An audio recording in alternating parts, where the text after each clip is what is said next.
The rain fell in Montana the way it always did in November. Cold, merciless, drumming against granite headstones, like 1,000 tiny fists demanding entry into a world that had already moved on. Jack Miller knelt in the mud, his 65-year-old knees screaming protest against the wet earth. But he didn't move. Couldn't move. 3 years of visiting this place and the pain never dulled.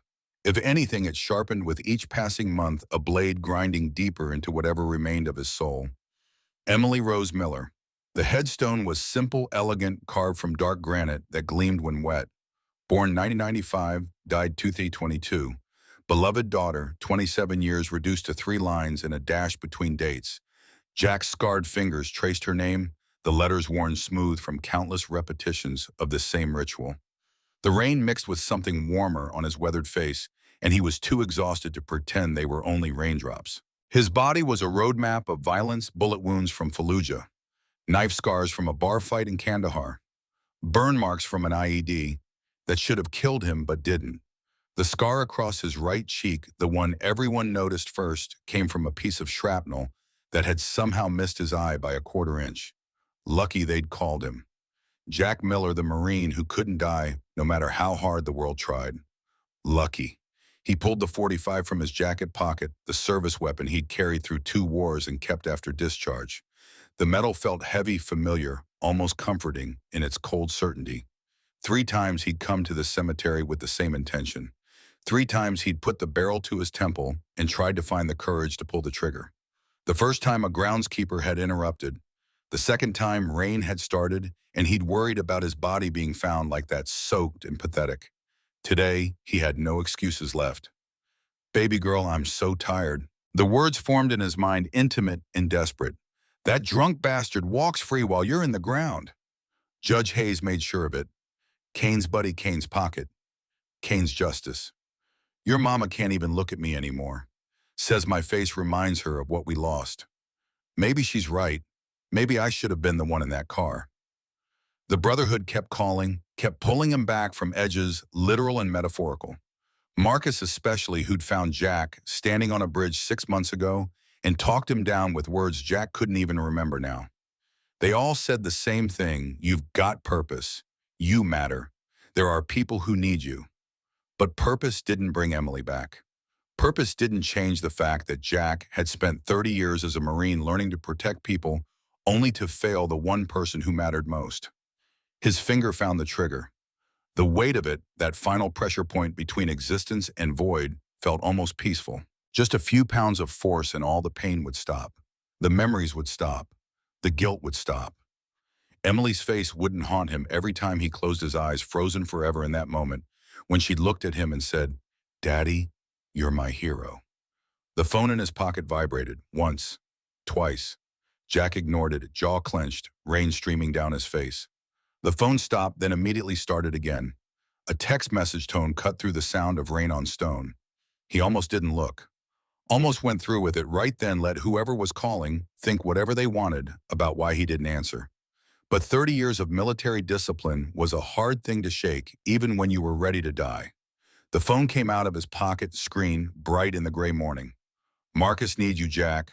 One more ride. Girl in trouble in Arizona. Mike Bennett's daughter. The name hit him like a rifle shot to the chest. Mike Bennett. Jack stared at the words, vision blurring, trying to make sense of letters that seemed impossible. Mike Bennett. Force Recon. Desert Storm. The man who'd charged through Iraqi gunfire to drag Jack's wounded ass to safety when everyone else thought he was dead. The best Marine Jack had ever served with, and the truest friend he'd ever known. A second text arrived. Mike died 5 years ago. Daughter's being targeted. Same people who killed him. She needs help. The gun lowered slowly, mechanically, like Jack's hand was operating independent of his brain. Mike Bennett was dead. Had been dead for 5 years, and Jack hadn't known. Hadn't stayed in touch. Had been so wrapped up in his own life, his own family, his own loss, that he'd let his brother drift away into whatever dangers waited for men like them when they left the Corps. Jack looked up at Emily's grave rainwater, pooling in the carved letters of her name. "What would you want me to do, baby?" The wind shifted just for a moment, and the rain stopped hitting his face. It felt like an answer. Felt like Emily's hand on his shoulder, the way she used to reach up when she was little, trusting him completely to keep her safe from monsters that lived in closets and under beds. He'd failed her. But maybe he didn't have to fail Mike's daughter. The gun went back into his jacket pocket. Jack's knees cracked and popped as he stood 50 pounds heavier in his joints than he'd been a decade ago. But he forced himself upright. His voice came out rough, barely more than a whisper against the sound of rain. "One more, Mike. One more for you, brother. Then I'm done." The walk back to his truck took longer than it should have. Everything took longer now. Jack's body was breaking down in ways both obvious and subtle. The cancer diagnosis 3 months ago had just been confirmation of what he'd already known. Stage 4 lung cancer. 6 months, maybe less.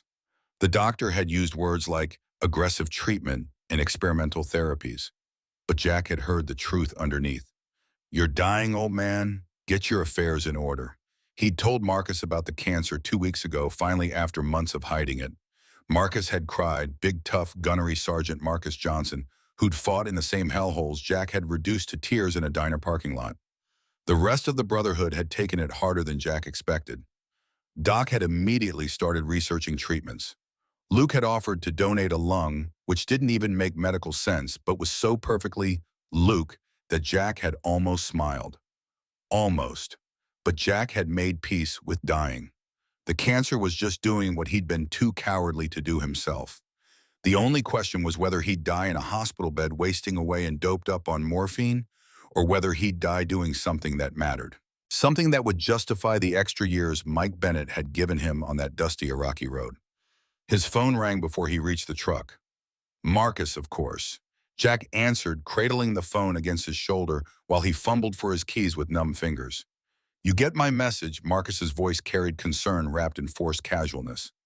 Jack unlocked the truck and climbed inside, grateful for even the minimal shelter from the rain. "Yeah, I got it. And tell me about Mike's daughter." The Brotherhood gathered at a roadside diner outside Billings, the kind of place that smelled like burnt coffee and old fryer grease, but served breakfast 24 hours a day.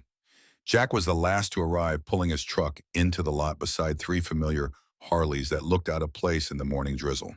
The bikes were immaculate despite the weather.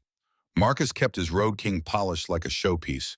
Doc's lowrider was understated but perfectly maintained, and Luke's Street Glide was the newest of the bunch, bought with settlement money from a lawsuit he'd won against the VA.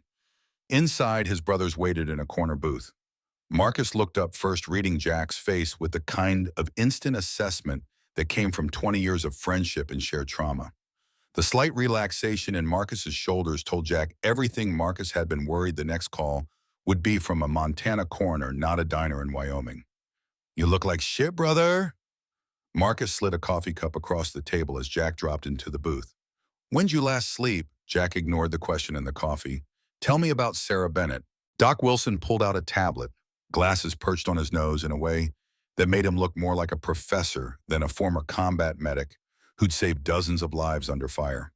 Sarah Bennett, 24 years old, lives in Eagle Ridge, Arizona, works 2 jobs, day shift at a pharmacy, night shift at a diner called Maggie's. Her mother Claire is at Hillside Care Center, been there 2 years following what the doctors called a stroke. Called a stroke, Jack picked up on the phrasing. Doc's expression darkened. Marcus reached out and tapped something on the tablet, pulling up medical records. "We got a contact at the VA vet who works in the state health system. He flagged Claire Bennett's case because the symptoms didn't match standard stroke presentation. Send us these records.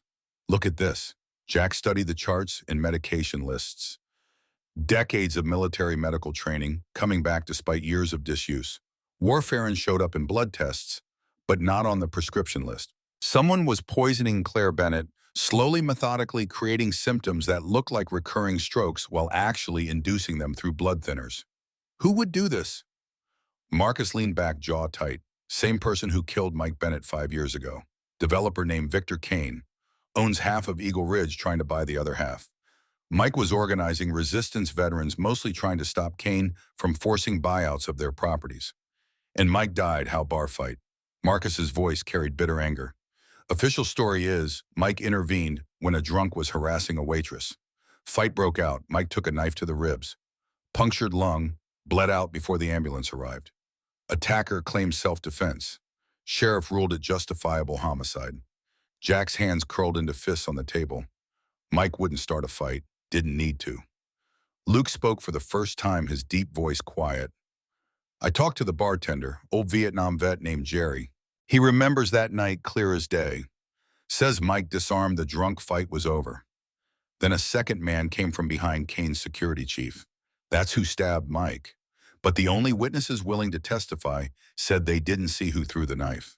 Jack felt something cold and sharp settling in his chest, an old familiar sensation he recognized from his years in Force Recon. Mission focus.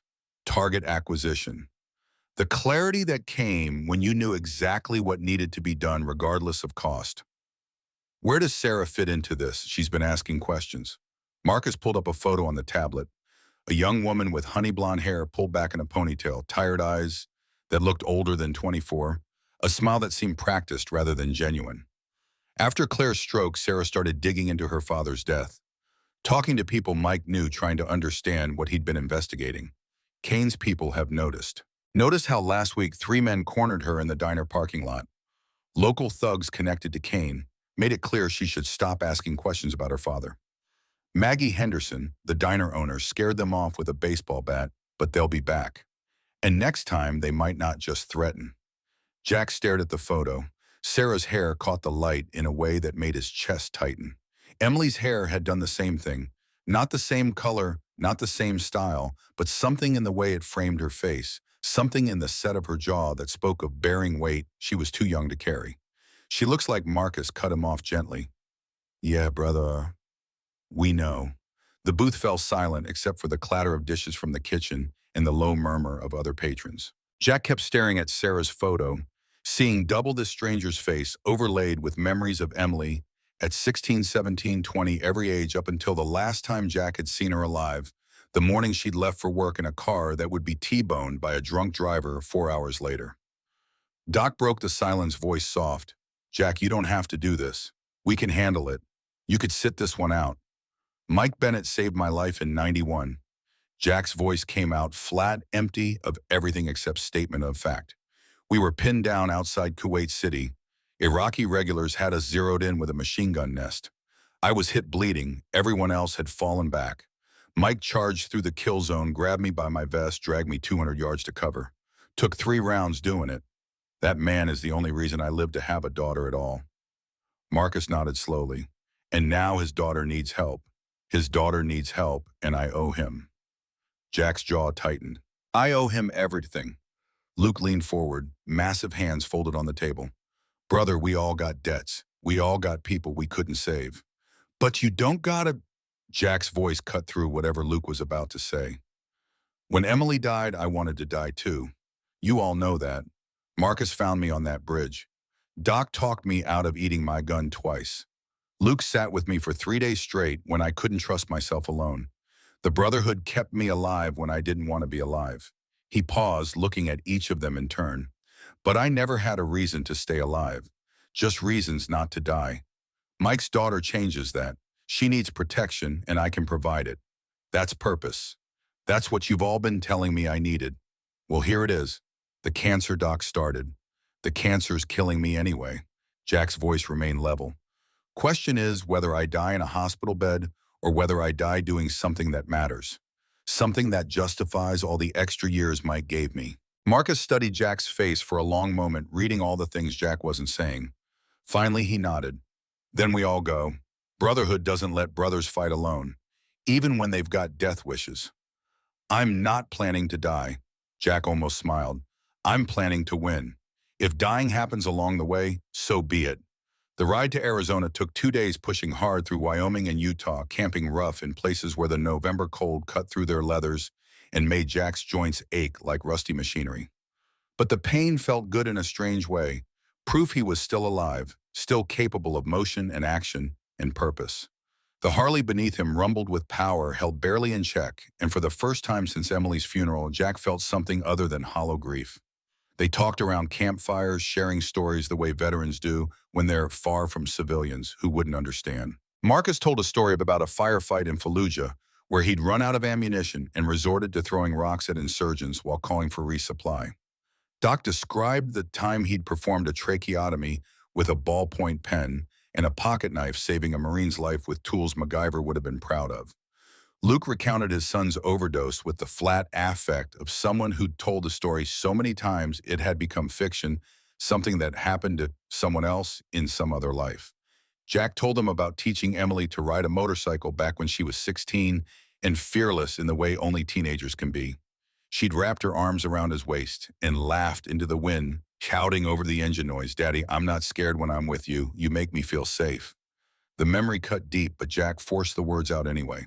His brothers deserved to know why he was doing this, why Sarah Bennett mattered more than just repaying a debt to Mike. "She reminds you of Emily."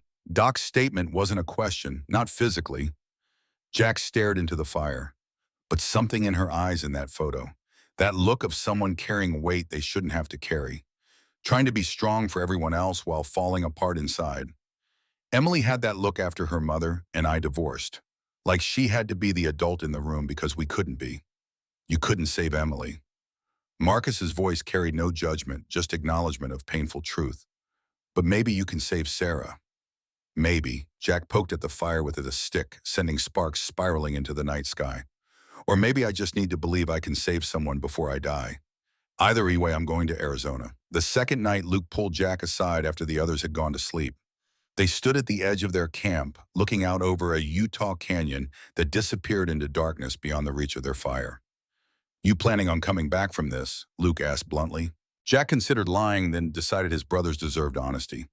"I don't know. If Sarah's safe and Kane stopped, maybe I come back. Or maybe I find out I'm too old and too slow and too broken, and Kane's people put me down like a sick dog." Either way, I made peace with it. Luke's hand landed on Jack's shoulder, heavy and warm. "Emily wouldn't want you to die for this." "No," Jack's throat tightened. "She'd want me to live. But I can't do that, Luke. I tried for 3 years and I can't. This is the best I can offer, living long enough to protect someone who needs it, then letting go. That's as close to living as I can get." The big man nodded slowly. "Then we make sure you succeed. Make sure Sarah's safe. Make sure you get to go out like a warrior instead of a victim. That's what brothers do." Eagle Ridge, Arizona looked like every other dying town Jack had seen across the American Southwest. A main street with more empty storefronts than occupied ones, buildings that had been beautiful 50 years ago, now crumbling into genteel decay, and a population that skewed heavily toward the elderly and the stubborn. The kind of place young people fled and old people clung to out of habit or poverty, or both.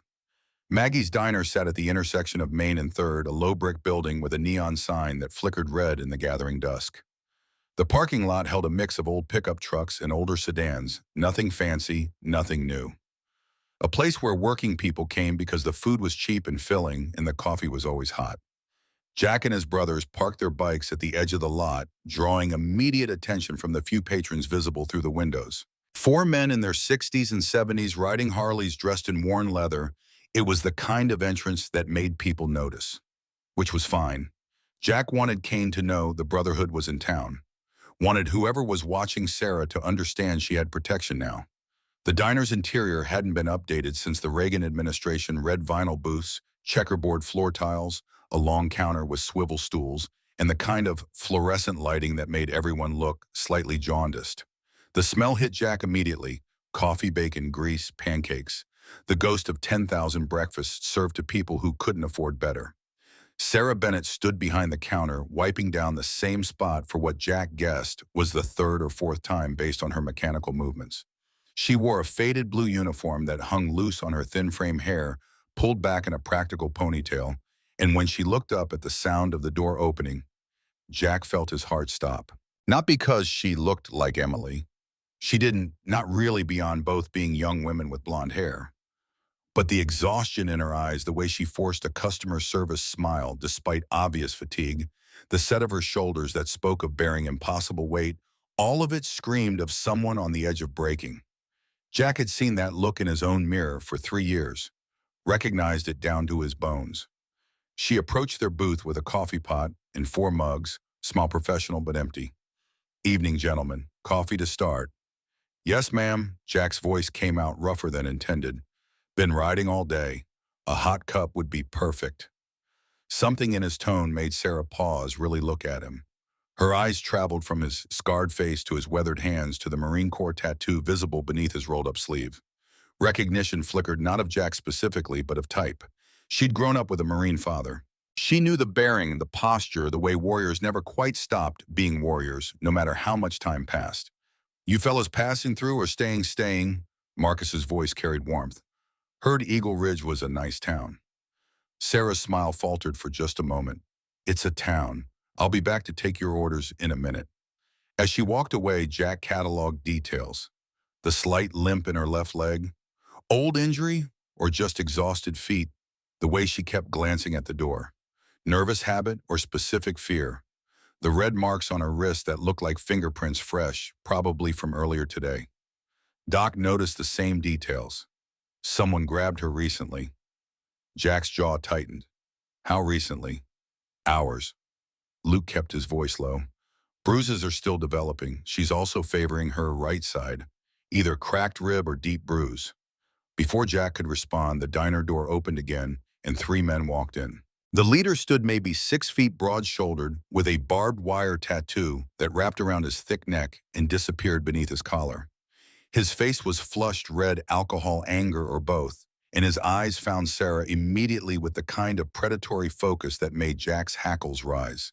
The 2 men flanking him were smaller, but carried themselves like violence, waiting for an excuse. One was thin and wiry with nervous energy, constantly scanning the room. The other was stocky, with a shaved head and knuckles that looked like they had been broken and healed wrong multiple times. Jack felt his brothers tense without any visible signal passing between them. 30 years of operating together created an intuition deeper than conscious thought. They'd all identified the threat, assessed the odds, and begun tactical positioning before the 3 men had taken 3 steps into the diner. The leader's voice carried across the diner loud enough for everyone to hear. "Hey, sweetheart, come serve us." Sarah's face went carefully blank, the kind of blank that came from practice. She set down the coffee pot she'd been refilling and turned toward the counter where the 3 men had seated themselves. Jack watched her walk over, watched the way her hands trembled slightly before she clenched them into fists, watched her force herself to remain calm when every instinct probably screamed at her to run. "What can I get you?" Her voice came out steady despite the tremor in her hands. The leader leaned across the counter, invading her space. "Coffee to start, black like my soul." His friends laughed like this was the height of wit. Sarah poured 3 cups without comment, face expressionless. When she turned to walk away, the thin one reached out and tugged her apron strings. "What's your name again, darling? Want to know what to call out later?" More laughter. Sarah stepped back out of reach, voice still steady. "My name is Sarah." "Will there be anything else?" The leader snapped his fingers an inch from her face, making her flinch. "Yeah, extra sugar, and I don't mean another packet." Jack's hands were flat on the table, pressing down with enough force that his knuckles went white. Marcus's hand landed on his forearm, a wordless message. "Wait. Assess. Not yet." Sarah grabbed the sugar dispenser and placed it in front of the leader with more force than necessary, a small act of defiance that clearly irritated him. As she turned away, the leader's voice carried venom. "Hey, I know you. You're Mike Bennett's kid, aren't you? Your daddy and I had a disagreement once. He thought he was better than me. Learned his lesson, though, didn't he?" Sarah froze. Jack saw her spine go rigid, saw her hand reach for the Marine Corps medallion hanging around her neck, saw something crack in her careful control. She turned slowly, voice quiet but intense. "You didn't know my father." The leader's smile widened, revealing tobacco-stained teeth. "Sure I did. Marine who thought he was hot shit, always talking about honor and respect. Fat lot of good it did him in the end."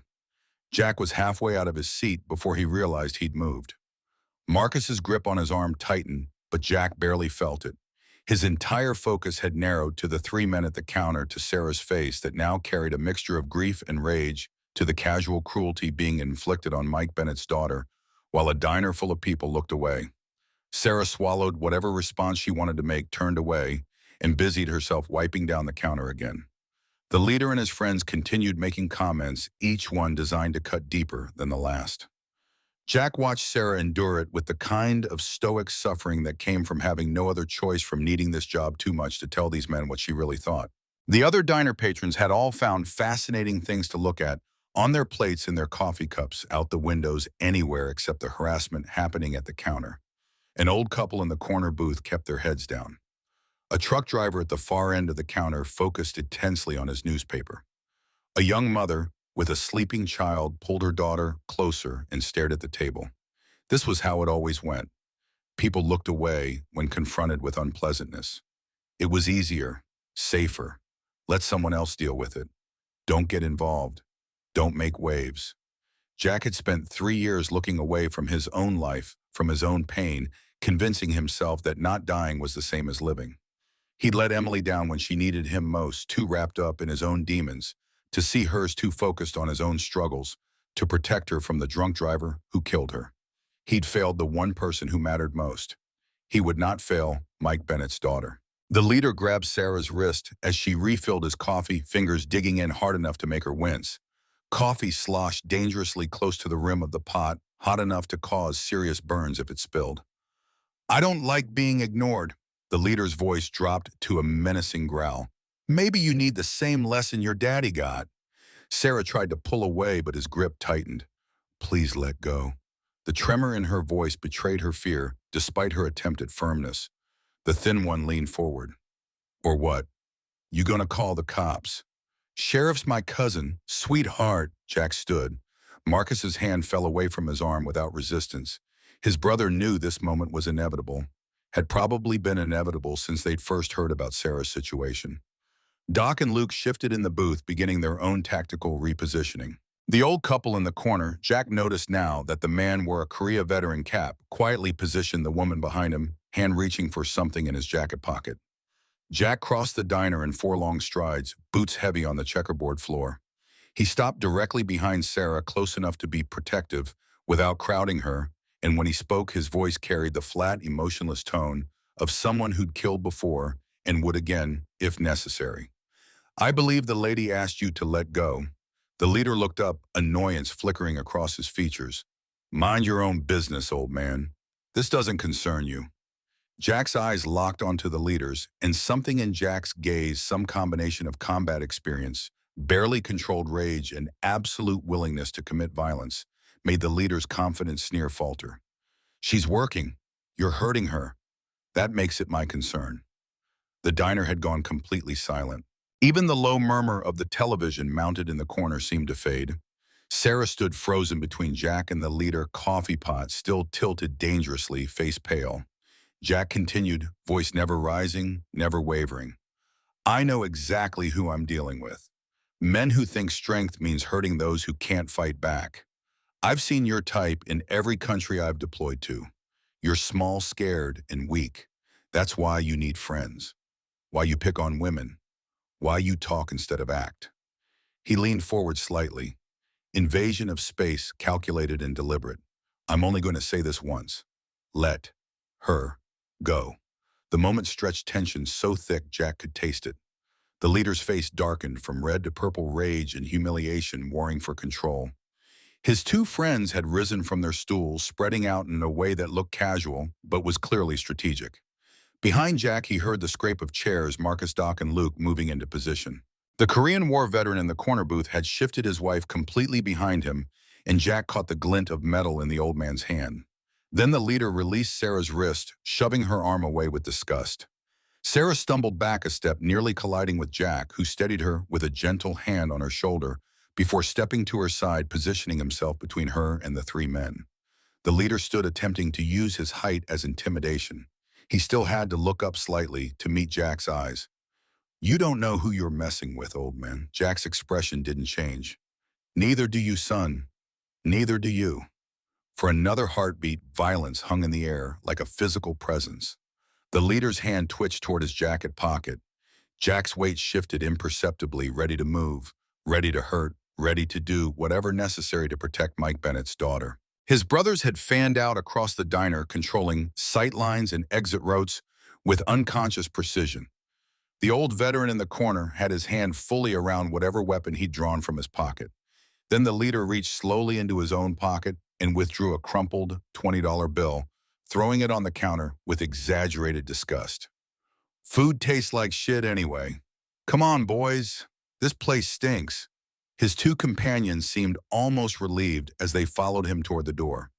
The broad-shouldered one had to turn sideways to avoid brushing against Luke, who'd positioned himself by the exit with deceptive casualness.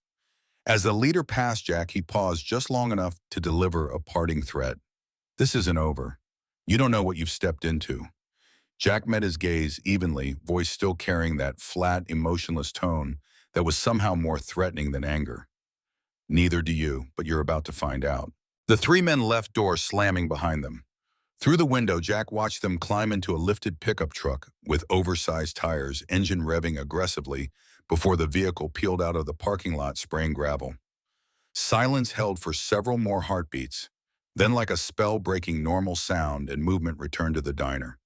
The young mother exhaled audibly and pulled her daughter even closer. The truck driver went back to his newspaper with a grunt. The old veteran removed his hand from his pocket and patted his wife's hand reassuringly. Sarah still stood frozen coffee pot clutched in white-knuckled hands staring at the space where the three men had been. Her wrist was already darkening with bruises in the exact pattern of fingerprints. Jack turned to her, his expression softening from combat readiness to something approaching gentleness. You okay? Sarah nodded, but her lips trembled with the effort of holding back tears. Thank you. You didn't have to do that. Yeah, I did. Jack's voice came out rougher than he intended, thick with emotions he couldn't quite name. No one should have to take that kind of disrespect. Not ever. An older woman emerged from the kitchen, baseball bat gripped in both hands, looking around in confusion at the changed atmosphere. Her weathered face creased with concern when her eyes found Sarah's bruised wrist. What happened? The woman's voice carried decades of cigarettes and hard living. Sarah's professional mask slipped back into place with visible effort. It's okay, Maggie. These gentlemen helped with the situation. Maggie's sharp eyes moved from Sarah to Jack, and his brothers assessing, weighing, deciding. Finally, she nodded and extended a hand to Jack. Maggie Henderson, I own this place. Jack accepted the handshake, noting the firmness of her grip. Jackson Miller, ma'am. My friends and I were just passing through, stopped for coffee. Hope we didn't cause any trouble. Maggie's expression softened fractionally. Any friend of this girl is welcome here. She paused, studying Jack's face with the kind of perception that came from 6 decades of reading people. You're military. It wasn't a question, but Jack answered anyway. Marines, retired. Something shifted in Maggie's demeanor, a combination of respect and relief. Well then, pie's on the house. Anyone who stands up for my Sarah deserves at least that much. She disappeared back into the kitchen, taking the baseball bat with her. Sarah gestured somewhat shakily toward the booth where Jack's brothers had returned. Please sit down. I'll bring coffee.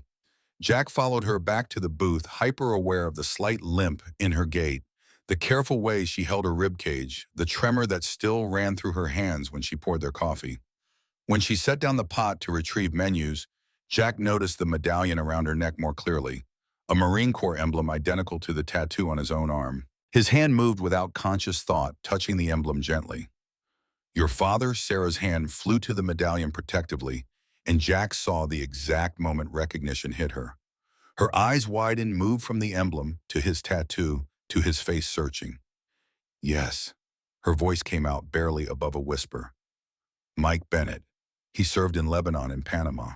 Died 5 years ago. Jack felt the world tilt slightly, reality confirming what he'd already known, but hadn't quite believed. Mike Bennett's daughter, the girl he'd come to protect, standing right in front of him, wearing her father's memory around her neck, like armor that hadn't been enough to keep her safe. I knew your father. The words came out thick with emotion Jack couldn't quite control. We served together in Desert Storm. Mike saved my life in '91. Sarah sank into the booth beside Marcus without seeming to realize she'd moved coffee pot forgotten on the table. Her entire focus had narrowed to Jack's face. You knew my dad? Jack nodded, not trusting his voice for a moment. Best Marine I ever served with. We lost touch after discharge. I didn't know he had to stop, swallow, try again. I didn't know he died. I'm sorry. So damn sorry. Tears welled in Sarah's eyes and spilled over despite her obvious attempt to hold them back. He talked about his Marine brothers sometimes. Said they were the best men he'd ever known. That they understood things civilians never could. Mike was right about that. Marcus's deep voice carried gentle sympathy.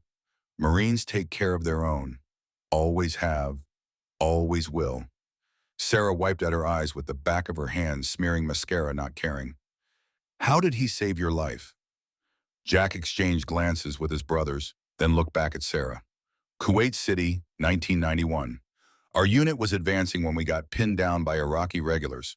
Machine gun nest had us zeroed in, and everyone fell back, except the wounded. I'd taken rounds and my leg and shoulder couldn't move. Your father charged through the kill zone, grabbed my vest, dragged me 200 yards to cover. Took 3 bullets doing it. Any one of them could have killed him, but Mike Bennett didn't stop until I was safe. The words hung in the air between them, heavy with implications neither of them had to voice. Mike Bennett had risked his life for Jack, given Jack decades he wouldn't have had otherwise, decades that included marriage and fatherhood in Emily. Given Jack the chance to fail his own daughter because Mike had been brave enough to save him. Sarah's voice came out small, breaking. Dad said honor wasn't just a word, that it was how you lived your life when nobody was watching.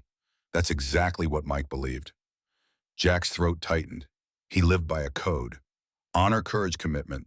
The kind of values that seem old-fashioned now, but they mattered to him. They're why he stepped in that bar 5 years ago. Why he couldn't walk away from someone needing help. Understanding dawned in Sarah's eyes, painful and sharp. You know how he really died. It wasn't a question. Jack nodded slowly. We know he was murdered. We know a man named Victor Kane is responsible.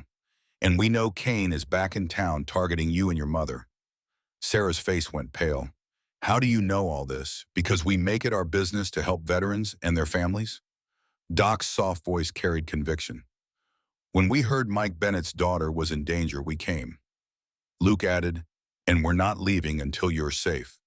Sarah looked around the table at 4 weathered faces, 4 sets of eyes that had seen combat in death and come out the other side carrying scars both visible and hidden.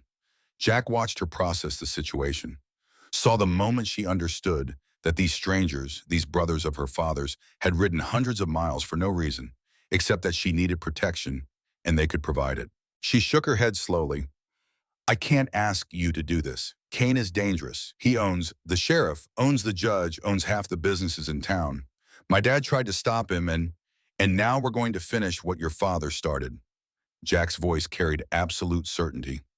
Mike gave me 34 years I wouldn't have had otherwise. Years that included my own daughter, my own family. I owe him everything. Protecting you, stopping Kane, that's not charity. It's a debt I should have paid a long time ago. Sarah's eyes found his face, reading the grief there, the loss, the desperate need for purpose. You lost your daughter. Jack swallowed hard. 3 years ago, drunk driver. The man who killed her walked free because a corrupt judge let him off. Kane's friend, as it turns out. The connection settled between them, unspoken but understood. They'd both lost someone to violence and corruption. They'd both learned that justice was a fiction when powerful men controlled the system. They'd both been victims of a world that protected predators and abandoned prey. I remind you of her. Sarah's statement wasn't a question. Jack met her eyes and told the truth. A little. But that's not why I'm here. I'm here because your father saved my life, and I never got to thank him. I'm here because you're being targeted by the same man who killed him. I'm here because I'm dying anyway, and I'd rather die doing something that matters than waste away in a hospital bed. The words hung between them, raw and honest. Marcus shifted uncomfortably. They'd agreed not to mention Jack's cancer until absolutely necessary, but Jack was done hiding. Sarah deserved to know exactly who she was trusting with her safety. You're dying. Her voice barely carried above the diner's ambient noise. Stage 4 lung cancer? 6 months maybe? So you see, I've got nothing to lose and everything to prove.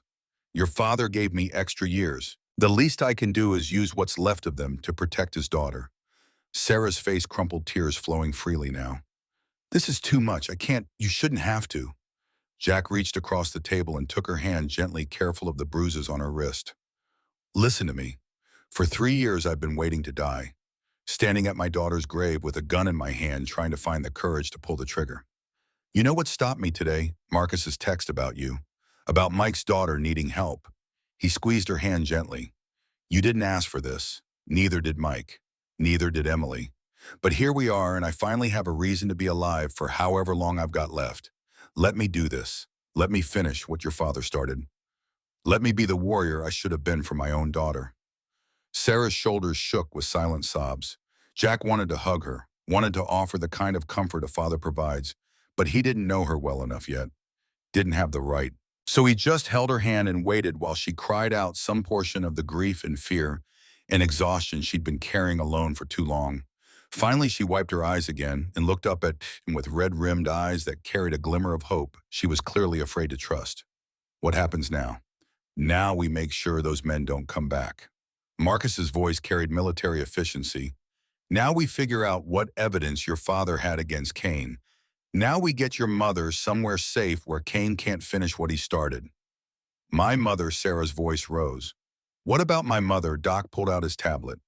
Your mother is being poisoned.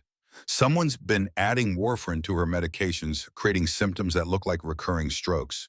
Given enough time, they'll kill her and it'll look natural. Sarah's face drained of color. Oh my God. But we're going to move her. Jack's voice remained steady, anchoring.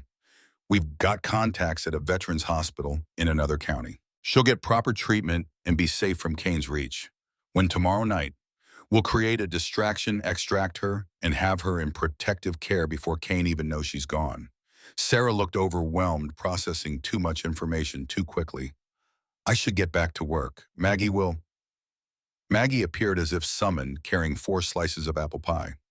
On the house, she set the plates down with surprising gentleness. Sarah, honey, take your break. These gentlemen and I need to talk. After Sarah walked away, Maggie slid into the booth across from Jack. I've known that girl since she was in diapers. Watched Mike raise her after her mother's heart gave out when Sarah was 12. He was a good man who tried to do right by this town. She paused, eyes hard. Cain is evil, pure and simple. He's destroyed families, bankrupted businesses, driven good people out of town. Mike was the only one brave enough to stand up to him. After Mike died, everyone else fell in line, except Sarah. She keeps asking questions, keeps pushing, and she's going to get herself killed, just like her father. Maggie's weathered hand found Jack's across the table. I don't know what you and your boys are planning, but whatever it is, you've got my support. This town needs heroes, needs people who remember what it means to stand up for what's right. Jack nodded slowly. We're going to need a safe place for Sarah to stay. Somewhere Cain won't look. She can stay with me. I've got a spare room above the diner, and I keep a shotgun behind the counter. Anyone comes for her, they'll have to go through me first. The rest of the evening passed in careful planning and quiet conversation. Sarah returned to finish her shift, and Jack watched her move through the diner with renewed purpose in her movements. She knew now that she wasn't alone, that her father's brothers had come to finish what Mike started. When closing time approached, Jack and his brothers prepared to leave. Sarah met them at the door, exhaustion evident in every line of her body, but something new in her eyes. Determination mixed with the first real hope Jack had seen.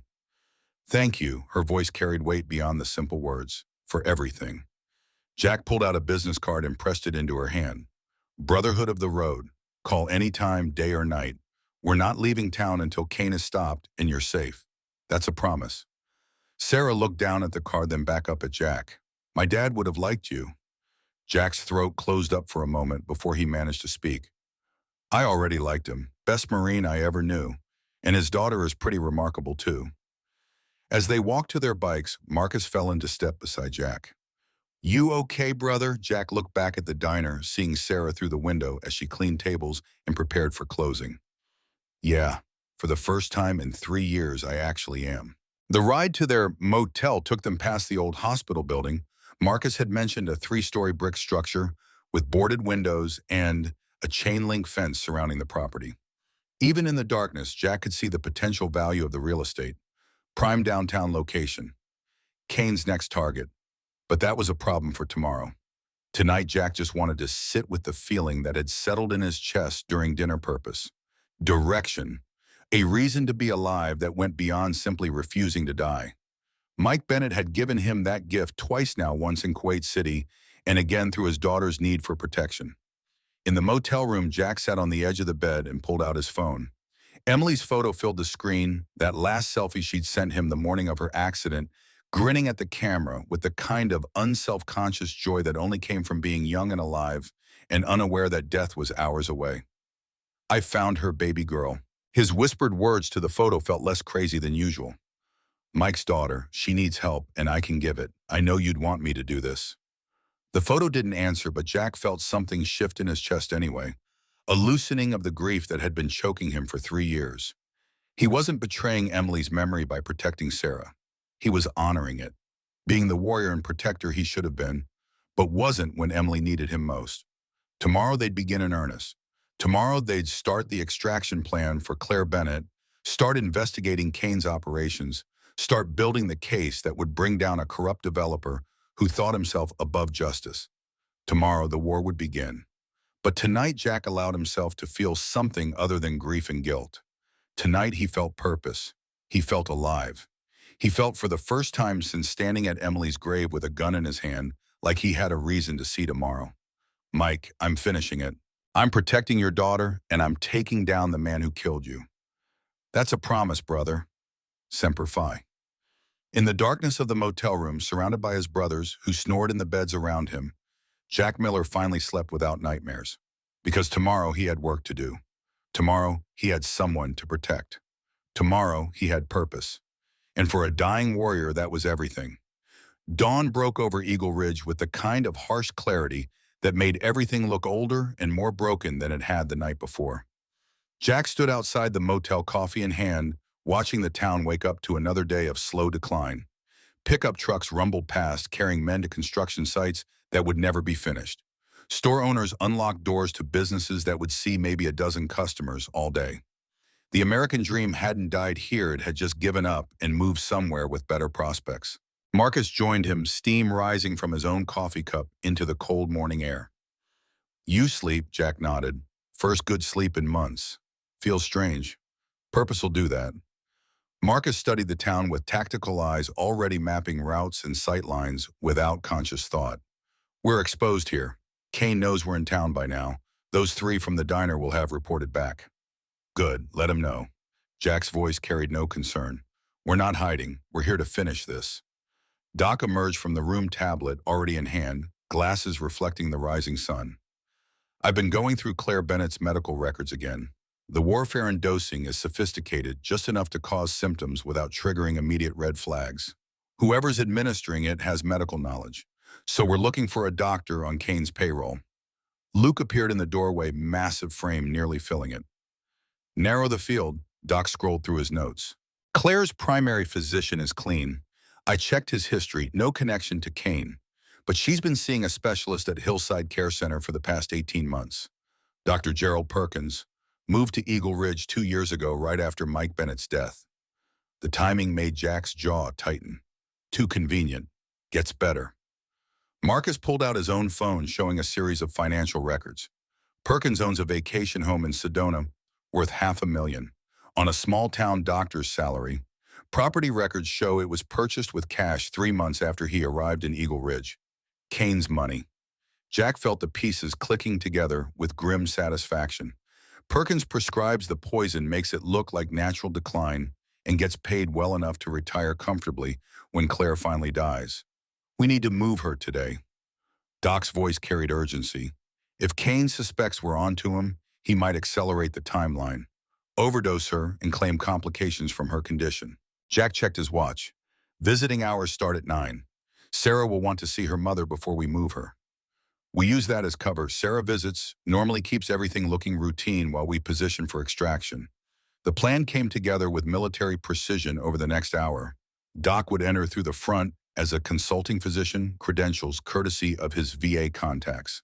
Marcus and Luke would come through the service entrance, dressed as medical transport. Jack would stay mobile, watching for Kane's people, ready to intervene if the extraction went sideways. But first, Jack needed to see Sarah, needed to make sure she understood what they were about to do and the risks involved. The diner opened at 6, which meant Sarah had probably been there since 5:30, prepping for the breakfast rush that would consist of maybe 20 people stretched across 3 hours. The morning light hit Maggie's diner differently than the evening glow had, exposing the cracks in the facade, peeling paint, a loose shutter windows that needed replacing. But inside, the smell of fresh coffee and bacon created an oasis of normalcy in a town that had forgotten what normal looked like. Sarah was refilling sugar dispensers when Jack entered, her movements mechanical but steady. She looked up at the sound of the door chime, and something in her face shifted when she saw him, tension releasing, shoulders dropping slightly, the kind of unconscious relaxation that came from knowing you weren't alone anymore. Morning, she set down the sugar container and moved toward the coffee station. You're up early, old habit. Marines don't sleep in. Jack settled onto a counter stool, noting the dark circles under her eyes that makeup couldn't quite hide. How about you get any rest? Sarah poured his coffee without asking, movements practiced and efficient. Some. Kept thinking about what you said, about my mom being poisoned, about Kane, about... She stopped, bit her lip, started again. About my dad saving your life and you coming here to repay that. It's a lot to process. Jack wrapped his hands around the warm mug, anchoring himself in the physical sensation. I know, and I'm sorry we dumped all of it on you at once. But time's not on our side. We need to move your mother today. Today, Sarah's voice rose slightly before she caught herself and glanced around. The diner was empty except for one old-timer in the corner booth who was too focused on his pancakes to care about their conversation. Why so fast? Because if Kane suspects we're onto him, he'll move faster. Kill your mother before we can get her somewhere safe. Jack kept his voice level, factual, refusing to sugarcoat the reality. We've got one shot at this. If we blow it, Claire dies and we lose any chance of bringing Kane down. Sarah's hands trembled as she set down the coffee pot. What do you need me to do? Visit her like normal. Nothing out of routine. Doc will be there as a consulting physician checking on a potential patient transfer. You talk to your mom, keep her calm, let her know what's happening. Marcus and Luke will handle the actual extraction. You just need to provide cover. And then what? Where does she go? Veterans Memorial Hospital in Carlson County. Doc's contact there is expecting her. She'll get proper treatment, be monitored around the clock, and most importantly, she'll be somewhere Kane can't reach her. Sarah absorbed this, processing the logistics and implications. When this is over, when Kane is stopped, can she come home? Jack hesitated, weighing honesty against comfort. If we do this right, yes. If we don't... If you don't, Kane kills us both anyway. Sarah's voice carried grim acceptance. At least this way we're fighting back. That's what Dad would have wanted. The door chimed again, and Maggie entered from the kitchen, taking in the scene with sharp eyes that missed nothing. Planning something, Jack made the decision in a heartbeat. Maggie had already put herself at risk by supporting them. She deserved to know what was coming. We're moving Claire Bennett today, getting her somewhere Kane can't finish what he started. Maggie nodded slowly, no surprise in her expression. About damn time. That girl's been dying by inches for 2 years, while everyone pretended not to notice. She moved behind the counter, pulled out a key ring, and handed it to Sarah. Take my truck. Your car's too recognizable if Kane has people watching. Park in the back of the hospital lot away from the main entrance. And Sarah Maggie's weathered hand found Sarah's across the counter. Your daddy would be proud of you. Standing up, fighting back, trusting the right people. That takes courage. Sarah's eyes filled, but no tears fell. She'd cried herself out the night before. Now there was only determination and the kind of desperate hope that came from finally having allies instead of facing danger alone. The breakfast rush, such as it was, consisted of the usual regulars who ordered the usual meals and left the usual tips. Jack nursed his coffee and watched Sarah work, seeing more clearly now the patterns he'd only glimpsed the night before. The way she favored her right side when reaching for plates on high shelves. The careful way she walked like someone nursing injuries she couldn't afford to acknowledge. The practiced smile that never quite reached her eyes. Bobby Thornton and his friends had done more damage than just the visible bruises. They'd reinforced what Sarah already knew, that she was alone in a town where power protected itself and justice was a fiction. That standing up meant getting hurt, and getting hurt meant nobody would help you, until now. By 8:30, Sarah had changed out of her uniform into jeans and a sweater, borrowing Maggie's truck keys and heading toward Hillside Care Center, with instructions to act normal, visit her mother, and trust that the Brotherhood had everything under control. Jack watched her drive away, feeling the weight of responsibility settle heavier on his shoulders. Mike Bennett had trusted him with the most precious thing a man could possess, his daughter's life. Failing wasn't an option. Marcus pulled up beside Jack's position in a white panel van with Valley Medical Transport stenciled on the side. Luke sat in the passenger seat, both of them dressed in scrubs that looked legitimate enough to pass casual inspection.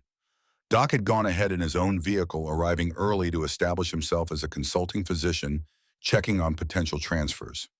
The plan was simple, which usually meant it was good. Simple plans had fewer points of failure, less room for things to go wrong. But Jack had been on enough operations to know that simple didn't mean easy, and anything involving hospital security and potential witnesses could go sideways fast. His phone buzzed with a text from Doc in position. Claire's room 112 East Wing, two nurses on duty, both distracted with morning rounds. Perkins not here yet, probably doesn't arrive until 10. Jack typed back, Sarah ETA 5 minutes. Hold until she's with Claire, then initiate transfer protocol. The waiting was the hardest part, always had been. Jack's mind wanted to run through everything that could go wrong. Security guards deciding to be thorough. Perkins showing up early, Kane having someone watching Claire's room. But catastrophizing didn't help. Action helped. Purpose helped. The knowledge that he was doing what Mike would have wanted helped. Sarah's truck, Maggie's truck, pulled into the hospital lot right on schedule. Jack watched through binoculars from his position across the street as Sarah climbed out, took a visible breath to steady herself, and walked toward the entrance with the careful casualness of someone trying very hard to look normal. She's inside. Jack keyed his radio. Doc, you've got eyes on her? Affirmative. Doc's voice came back calm and professional. Sarah's heading to Claire's room now. Nurses barely looked up. We're good to proceed in 5. Those 5 minutes stretched like hours. Jack's position gave him sight lines on both the main entrance and the service entrance, where Marcus and Luke would bring their gurney. The parking lot was half full. Visiting hours had just started, and Eagle Ridge's aging population meant a steady stream of people checking on sick relatives. Good cover for what they were about to do. Movement caught Jack's eye, a black SUV pulling into the lot windows, tinted dark enough to hide the occupants. The vehicle circled once before parking in a spot that provided clear views of the main entrance. Nobody got out. Nobody moved. We've got company. Jack kept his voice level. Black SUV, Arizona plates, 2 occupants. Could be nothing. Could be Kane's people. I see it. Marcus had positioned the medical transport van to cover the service entrance. They watching the main door. Affirmative. Jack studied the SUV through his binoculars, trying to see through the tinted glass. If they're here for Claire, they're waiting to see who visits. Sarah walking in might have triggered them. Doc's voice came through, tense but controlled. Sarah's in the room. Claire's awake and alert. I'm explaining this situation now. Stand by. The seconds ticked past with agonizing slowness. Jack divided his attention between the SUV and the hospital entrances, waiting for something to break. The SUV's passenger door opened and a man climbed out, medium build, short hair, the kind of physically fit that suggested military or law enforcement background. He wore civilian clothes but moved with tactical awareness, scanning the parking lot before pulling out a phone. Jack's gut tightened. Whoever this was, he wasn't a random hospital visitor. Marcus, Luke, you need to move now. Jack made the call based on instinct developed over 30 years of staying alive in hostile environments. We've got a spotter making a call. If he's reporting Sarah's arrival, Kane's going to know something's up. Copy that. We're moving. The medical transport van pulled around to the service entrance just as the man by the SUV finished his call. Jack watched the spotter's body language change, more alert, more focused, hand moving to his waistband, where Jack would bet money there was a concealed weapon. Doc status. Jack kept his voice calm, despite adrenaline starting to spike. Transfer papers signed. Claire's stable for transport. We're moving to the service entrance now. Jack saw the spotter, noticed the medical transport van, saw the moment of decision cross the man's face. The spotter started walking toward the main entrance, pace deliberate but purposeful. He was going to intercept them. We've got a problem.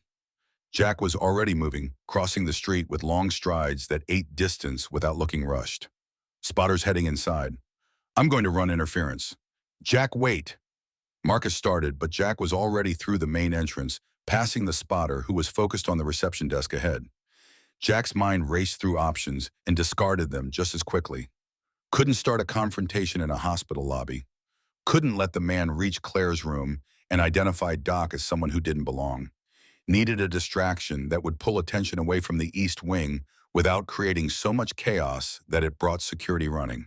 The solution presented itself in the form of a coffee cart near the elevators. Jack stumbled, deliberately catching the cart's edge and sending it tipping with a crash that echoed through the lobby. Coffee urns hit the tile floor, hot liquid spreading in a dark pool cup, scattering. The volunteer manning the cart yelped in surprise. Everyone in the lobby turned to look, including the spotter. Jack went down to his knees, apologizing profusely, making a show of trying to clean up the mess with paper napkins that did nothing against the spreading coffee. "I'm so sorry I didn't see it. Let me help." The volunteer was flustered, but not angry, assuring Jack it was an accident. These things happen.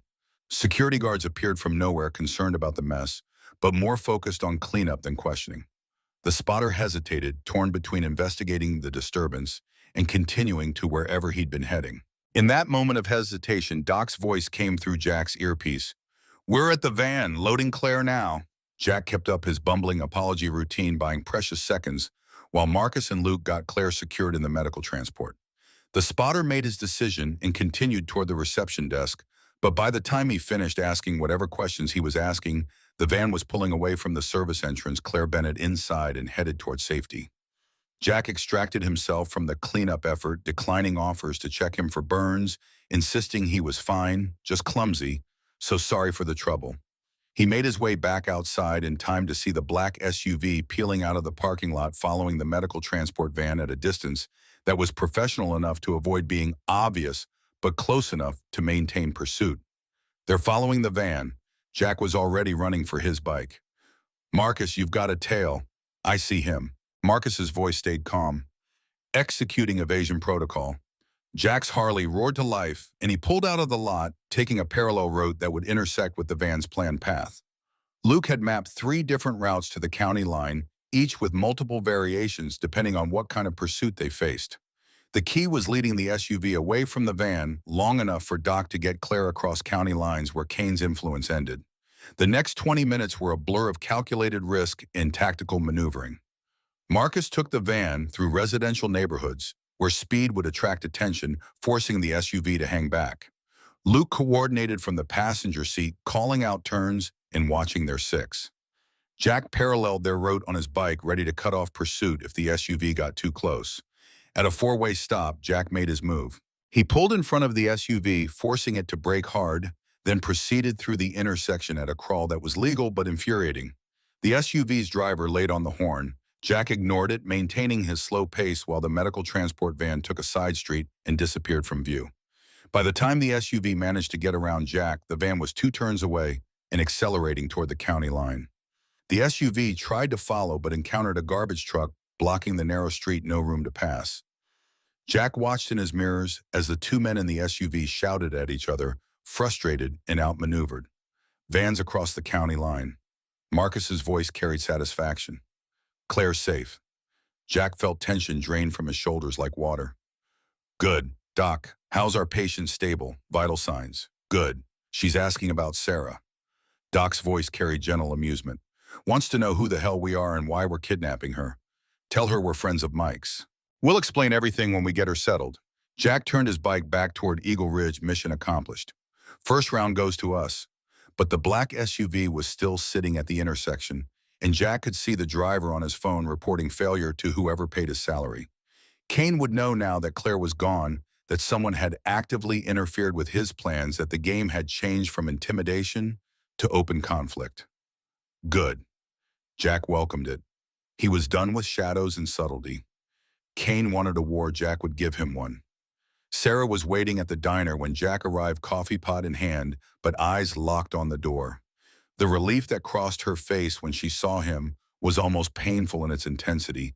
She'd been holding herself together through sheer force of will, and Jack's appearance was permission to finally breathe. "Mom." The single word carried every fear and hope Sarah had been holding for 2 years. "Safe. On her way to Carlson County. Doc says she's stable, asking about you, wants to know who we are and why we're kidnapping her." Jack allowed himself a small smile. "She's got spirit." Sarah's laugh came out somewhere between a faint and genuine amusement. "That's Mom. Even when she's being poisoned, she's tough." Maggie appeared from the kitchen, reading the situation instantly. "She's safe." Jack nodded. "Kane's people tried to follow, but we lost them at the county line. Claire's under protection now at a facility Kane can't reach." Maggie's weathered face creased with the first genuine smile Jack had seen from her. Mike would have been proud.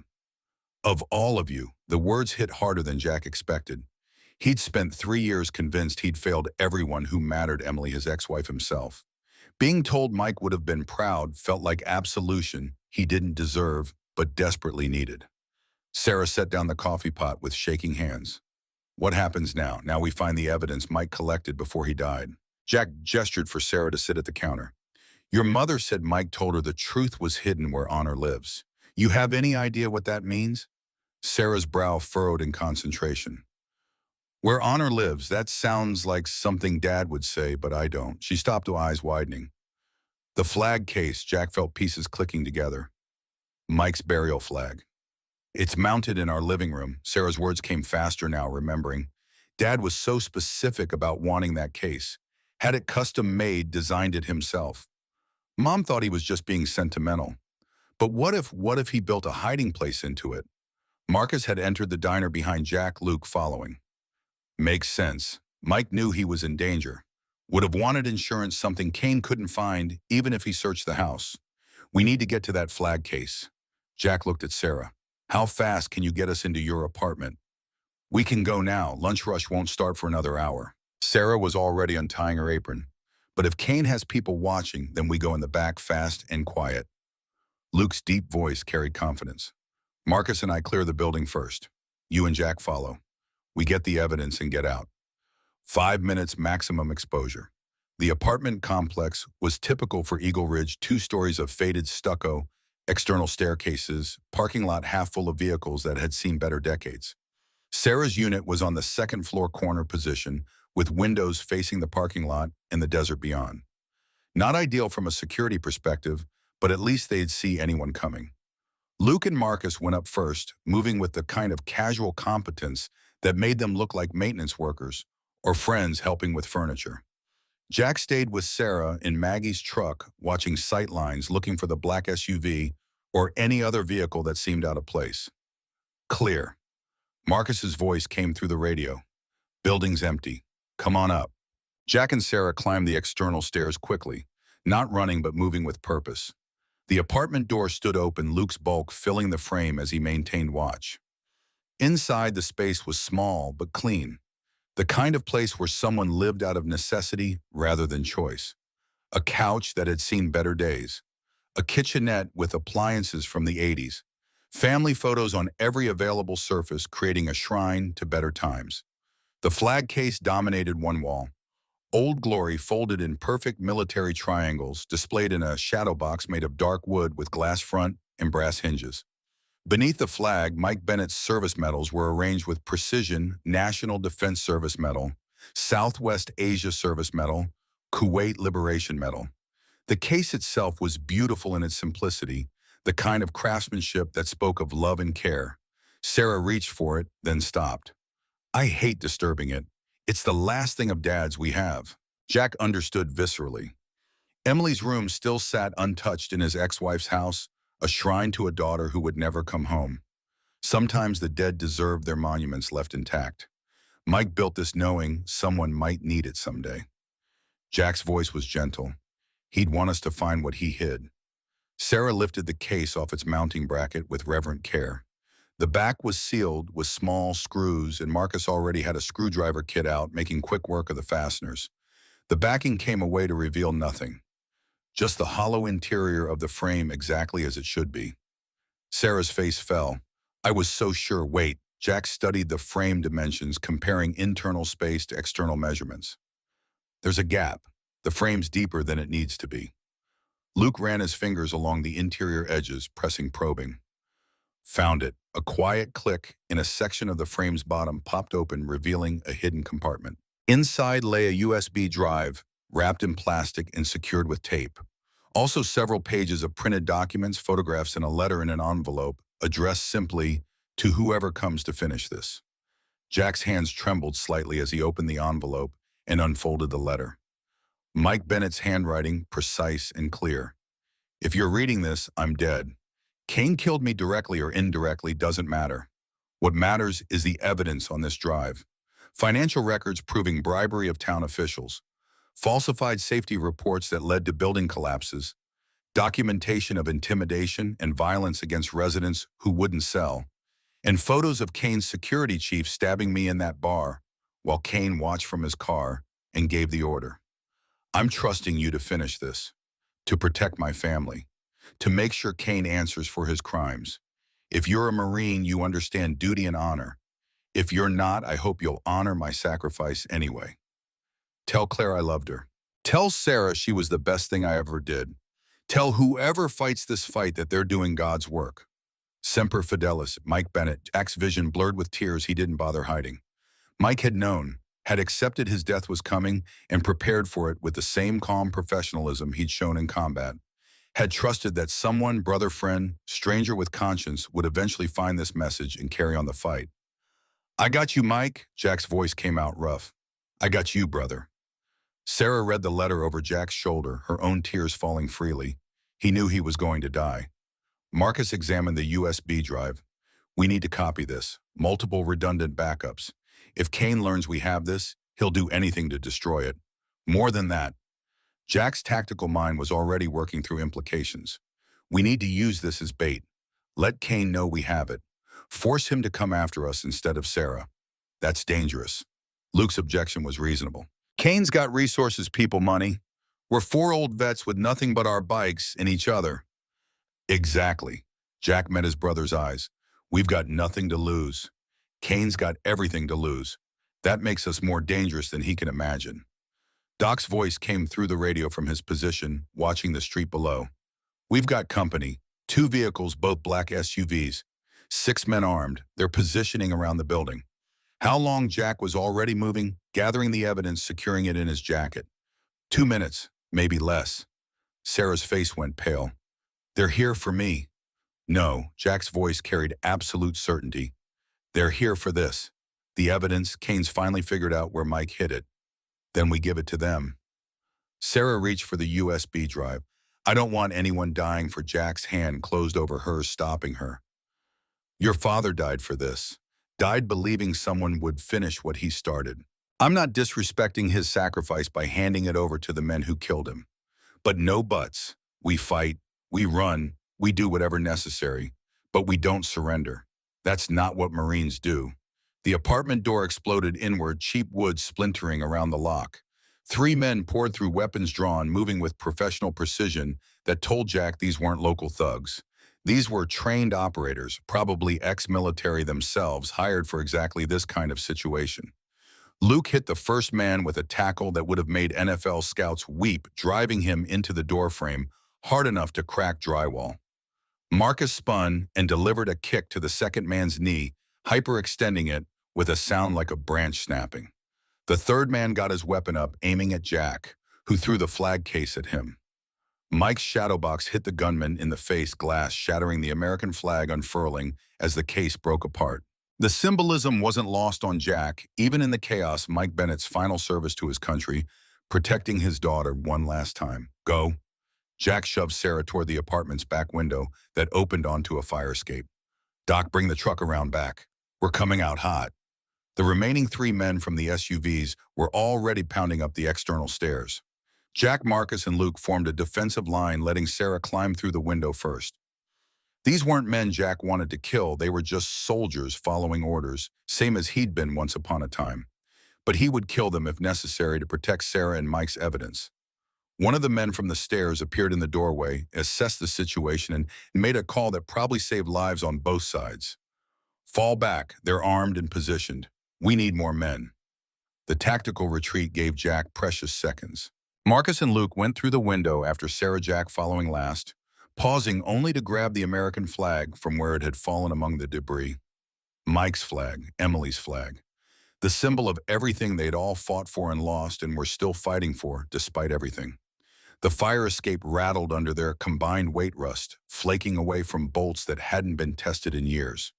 Sarah was already at the bottom, pulling Maggie's truck alongside with perfect timing. They piled in, Jack in the passenger seat, Marcus driving, Luke and Sarah in the back. Gunfire erupted from above, warning shots probably meant to disable the vehicle rather than kill occupants. A round punched through the truck's rear window safety glass, crackling into a spiderweb pattern. Sarah screamed. Luke covered her with his body, years of combat instinct overriding conscious thought. Marcus floored the accelerator, and the truck lurched forward, tires squealing. More gunfire, but they were moving now, putting distance between themselves and Kane's people. Jack's heart hammered against his ribs, adrenaline singing through veins that hadn't carried this kind of charge in years. "Everyone okay?" He twisted to check the back seat. "We're fine." Luke's voice was steady despite having just used his body as a human shield. "Sarah, I'm okay." Her voice shook but held. "I'm okay." "Where to?" Marcus navigated through residential streets, taking random turns to throw off pursuit. "Maggie's." Jack made the decision instantly. "Kane won't hit a public place in broad daylight. Too many witnesses. We regroup there, plan our next move." The diner appeared ahead, blessed and ordinary. Marcus pulled into the back lot, and they scrambled inside through the kitchen entrance, Maggie taking one look at their faces and locking both doors without being asked. "Counters closed for private party." She flipped the sign and pulled shades over the windows. "Anyone asks, we're having a family emergency," which ain't even a lie. They gathered in a back booth, Jack spreading the evidence on the table while his heart rate gradually returned to something approaching normal. The USB drive had survived the chaos. So had most of the documents, though some were crumpled and one had a corner stained with blood, Jack's from a cut he didn't remember receiving. Sarah stared at the evidence with something approaching horror. "My father died for this. Men just tried to kill us for this. Is it really worth all that?" Jack met her eyes and spoke truth. "Your father thought it was. Thought stopping Kane was worth dying for." "I'm inclined to agree, but what's on there? What could be so important?" Doc had pulled out his laptop and was already plugging in the USB drive. "Let's find out." The files loaded slowly, security encryption requiring passwords that Mike had helpfully included in his letter. Financial spreadsheets, scanned documents, audio recordings, photos. 3 years of meticulous investigation compressed into digital files that painted a picture of corruption so comprehensive it was almost impressive. Kane had bribed the mayor, 3 city council members, the sheriff, and 2 judges. Had falsified inspection reports on 17 buildings, 3 of which had suffered structural failures resulting in injuries. Had used intimidation and violence against 43 property owners who refused to sell, including 2 cases that resulted in accidental deaths. And had ordered Mike Bennett's murder captured in security footage from the bar's parking lot that clearly showed Kane's security chief following Mike outside and stabbing him from behind while Kane watched from his Cadillac. "Sweet Jesus." Maggie's voice carried shock and fury. "That man is a monster. That man is going to prison." Jack's voice was iron. "This evidence is bulletproof. Federal prosecutors will salivate over it. Kane's done unless he destroys it first." Marcus voiced what they were all thinking.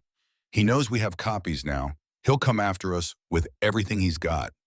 "Good. Let him come." Jack's smile carried no humor. "We'll be ready." But Sarah's face had gone white, staring at something on the laptop screen Doc had pulled up. "That's not possible." What Jack moved to see what she was looking at. The photo showed Kane's security chief, the man who'd stabbed Mike Bennett, standing next to another man in the bar's parking lot. The second man was Bobby Thornton. Bobby was there. Sarah's voice shook with rage and betrayal. "Bobby was there when Dad died.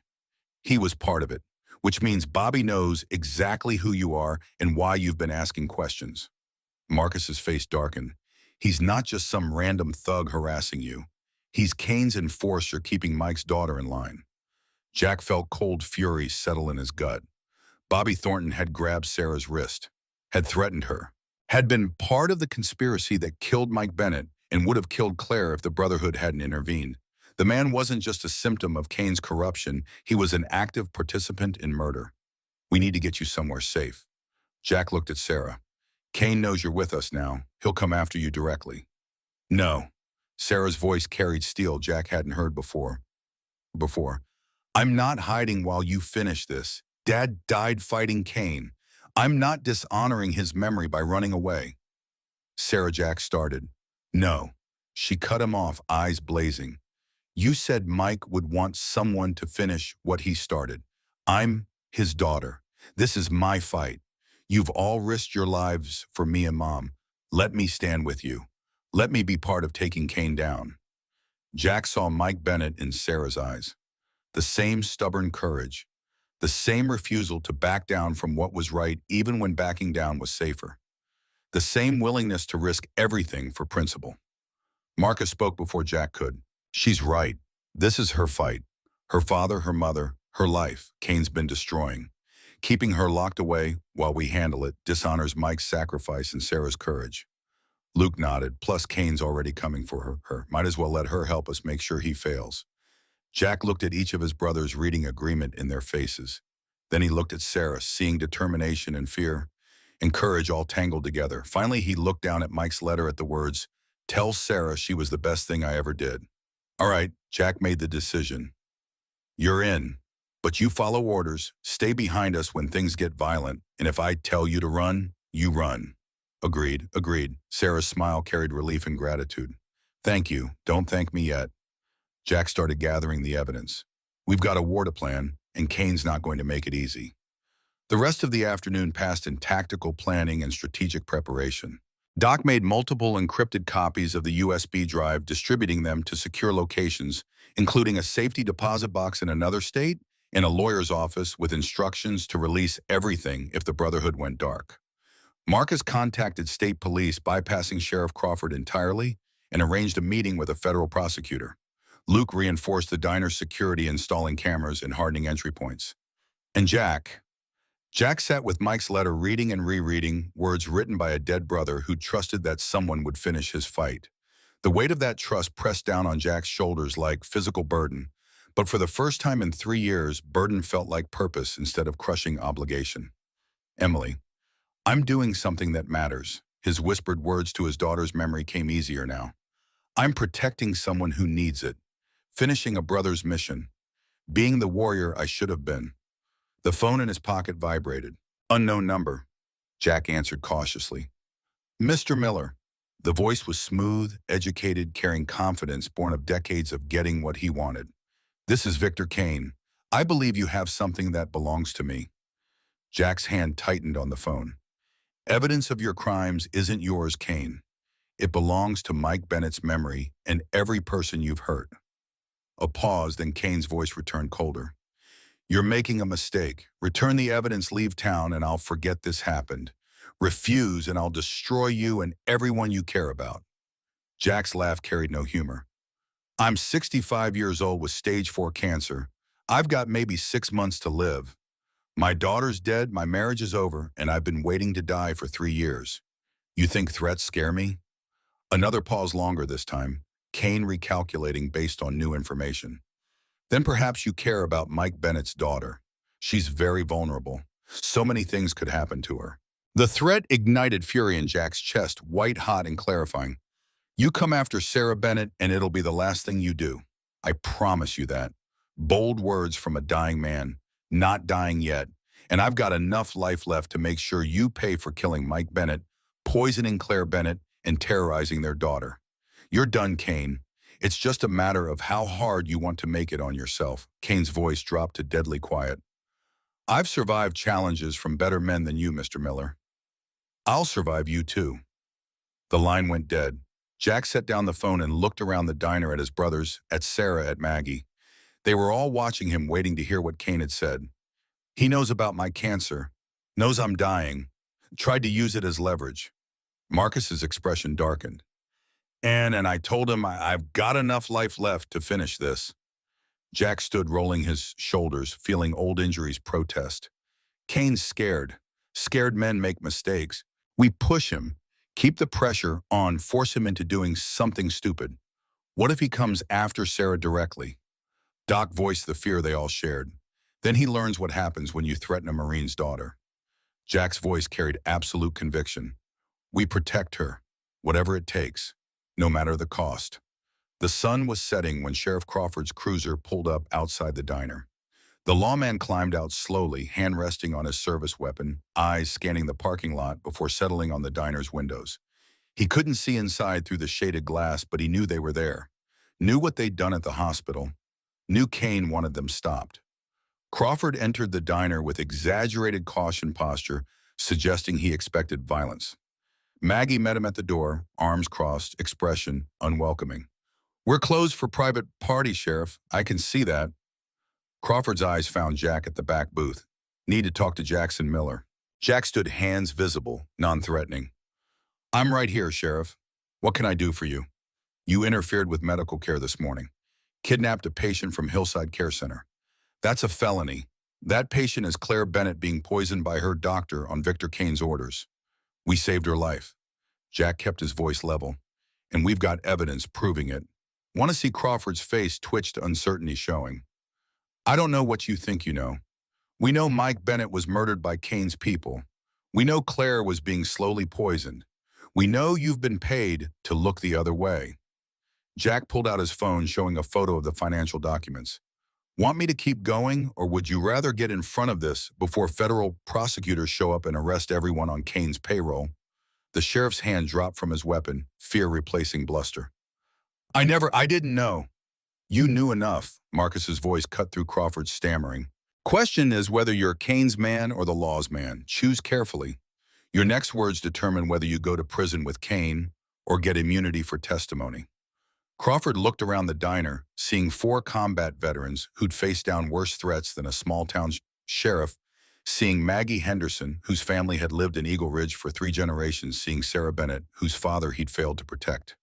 The weight of his choices pressed down visibly on shoulders that had carried corruption for too long. What do you want from me? The sheriff's voice came out defeated. The truth. Jack stepped closer. Everything you know about Kane's operations. Names, dates, payments. You testify to federal investigators, you might walk away from this with your freedom. Stay loyal to Kane, you'll share his cell block. Crawford slumped into a booth looking older than his 50-odd years. Kane's been paying me for 12 years. Started small traffic tickets, fixed building inspections overlooked. Got bigger, bigger. By the time I realized what I'd become, part of getting out would have meant prison anyway. What about Mike Bennett? Sarah's voice shook with controlled fury. Did you know Kane was going to kill him? Crawford looked at her, shame written across his features. I knew Mike was asking dangerous questions. Warned Kane that Mike was getting close to evidence. Didn't know Kane would. He stopped, swallowed. Yes, I knew. Maybe not specifics, but I knew Kane would stop him permanently. Sarah launched herself across the diner, rage overwhelming self-control. Luke caught her before she reached Crawford, holding her back while she screamed, You let them kill my father. You knew and you did nothing. I'm sorry, Crawford's voice broke. I'm so goddamn sorry. I was scared. Kane threatened my family. Said if I didn't play along, my wife would have an accident. My kids would. You could have gone to the FBI. Jack's voice carried disgust. Could have done the right thing.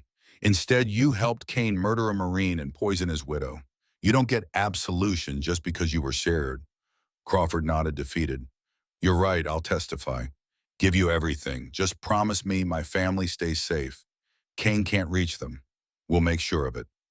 Marcus pulled out his phone. I'm calling our federal contact right now. You're going into protective custody tonight.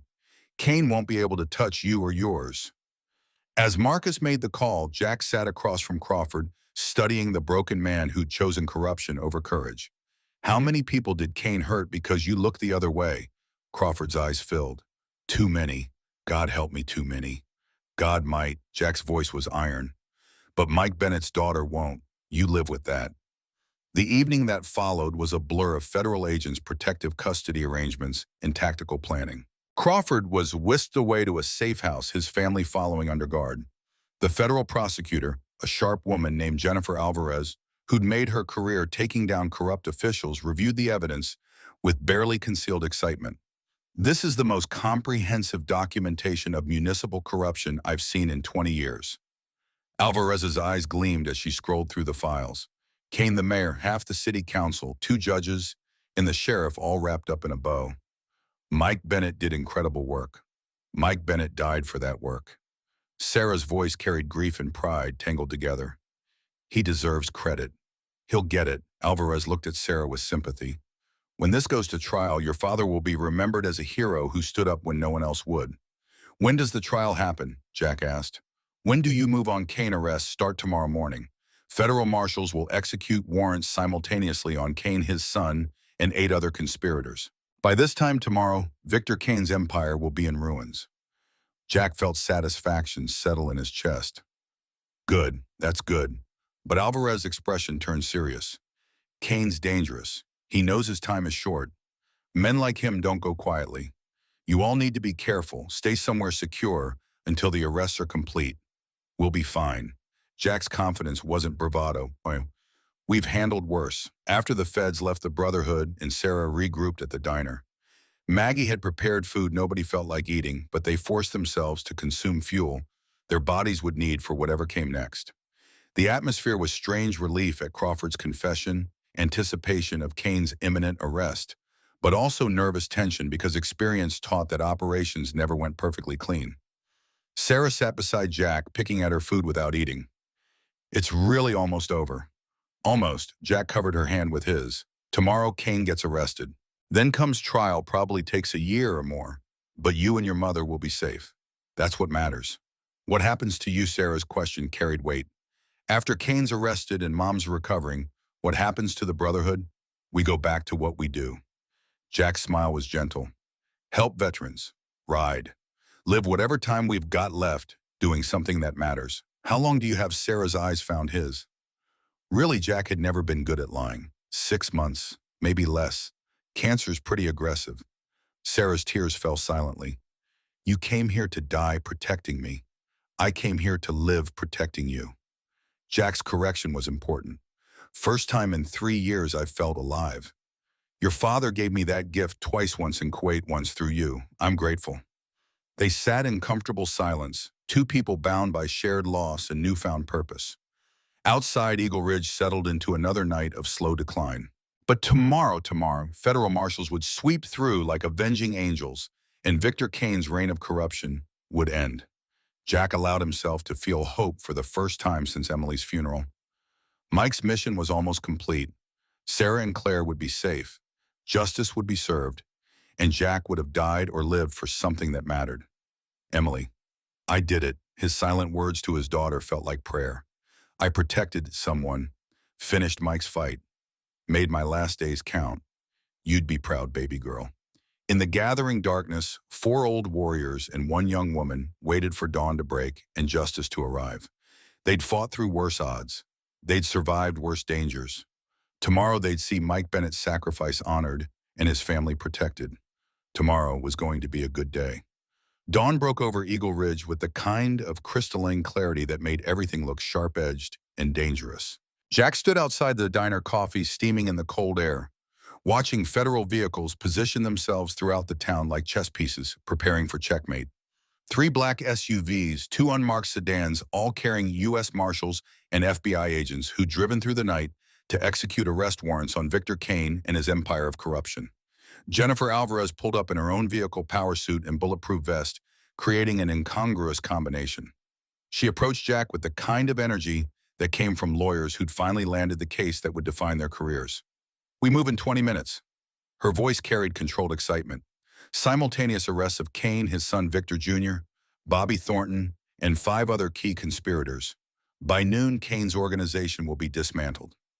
Jack nodded, but something cold and sharp twisted in his gut, the same instinct that had kept him alive through 2 wars and 100 firefights. Too easy. This is wrapping up too clean. What do you mean? Alvarez's professional confidence faltered slightly. Kane's smart, ruthless. He built an empire on staying 3 steps ahead of people trying to stop him. Jack's eyes scanned the street, cataloging sight lines and defensive positions from pure habit. You really think he's just sitting in his house, waiting for you to knock on his door? He doesn't have a choice, Alvarez gestured to the federal vehicles. We've got the evidence. We've got Crawford's testimony. Kane's options are surrender or run, and running just makes it worse for him. Unless he's already running. Marcus appeared beside Jack, own coffee in hand, reading his brother's concerns without words needing to be spoken. Or unless he's planning something we haven't anticipated. Alvarez's phone buzzed before she could respond. She answered, listened, and her face went pale. When the conversation was brief and one-sided. When Alvarez hung up, her professional composure had cracked into something approaching fear. Kane's house is empty. The marshals who did advance reconnaissance just reported back. No vehicles, no security, no sign anyone's been there since last night. She looked at Jack with dawning horror. He's gone. Jack felt ice settle in his veins. Not gone. Hunting. Sarah. Marcus's single word carried all the dread Jack was feeling. Kane knows she's the key. Kill her and Crawford's testimony becomes hearsay about a dead man's daughter who can't verify anything. The three of them were already moving, running for their vehicles.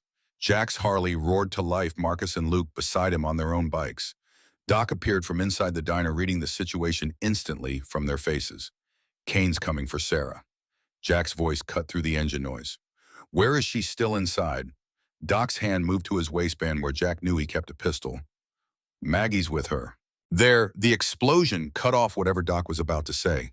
Not inside the diner, but close enough to rattle windows and send a plume of black smoke rising into the morning sky from the direction of Sarah's apartment building. Jack's apartment, where Kane thought Sarah still lived.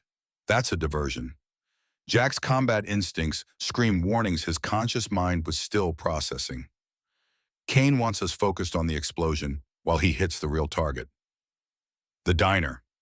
Luke was already moving toward the entrance when Jack saw them, three vehicles approaching from different directions, boxing in the parking lot with tactical precision that spoke of military training. Not sheriff's deputies, not local muscle.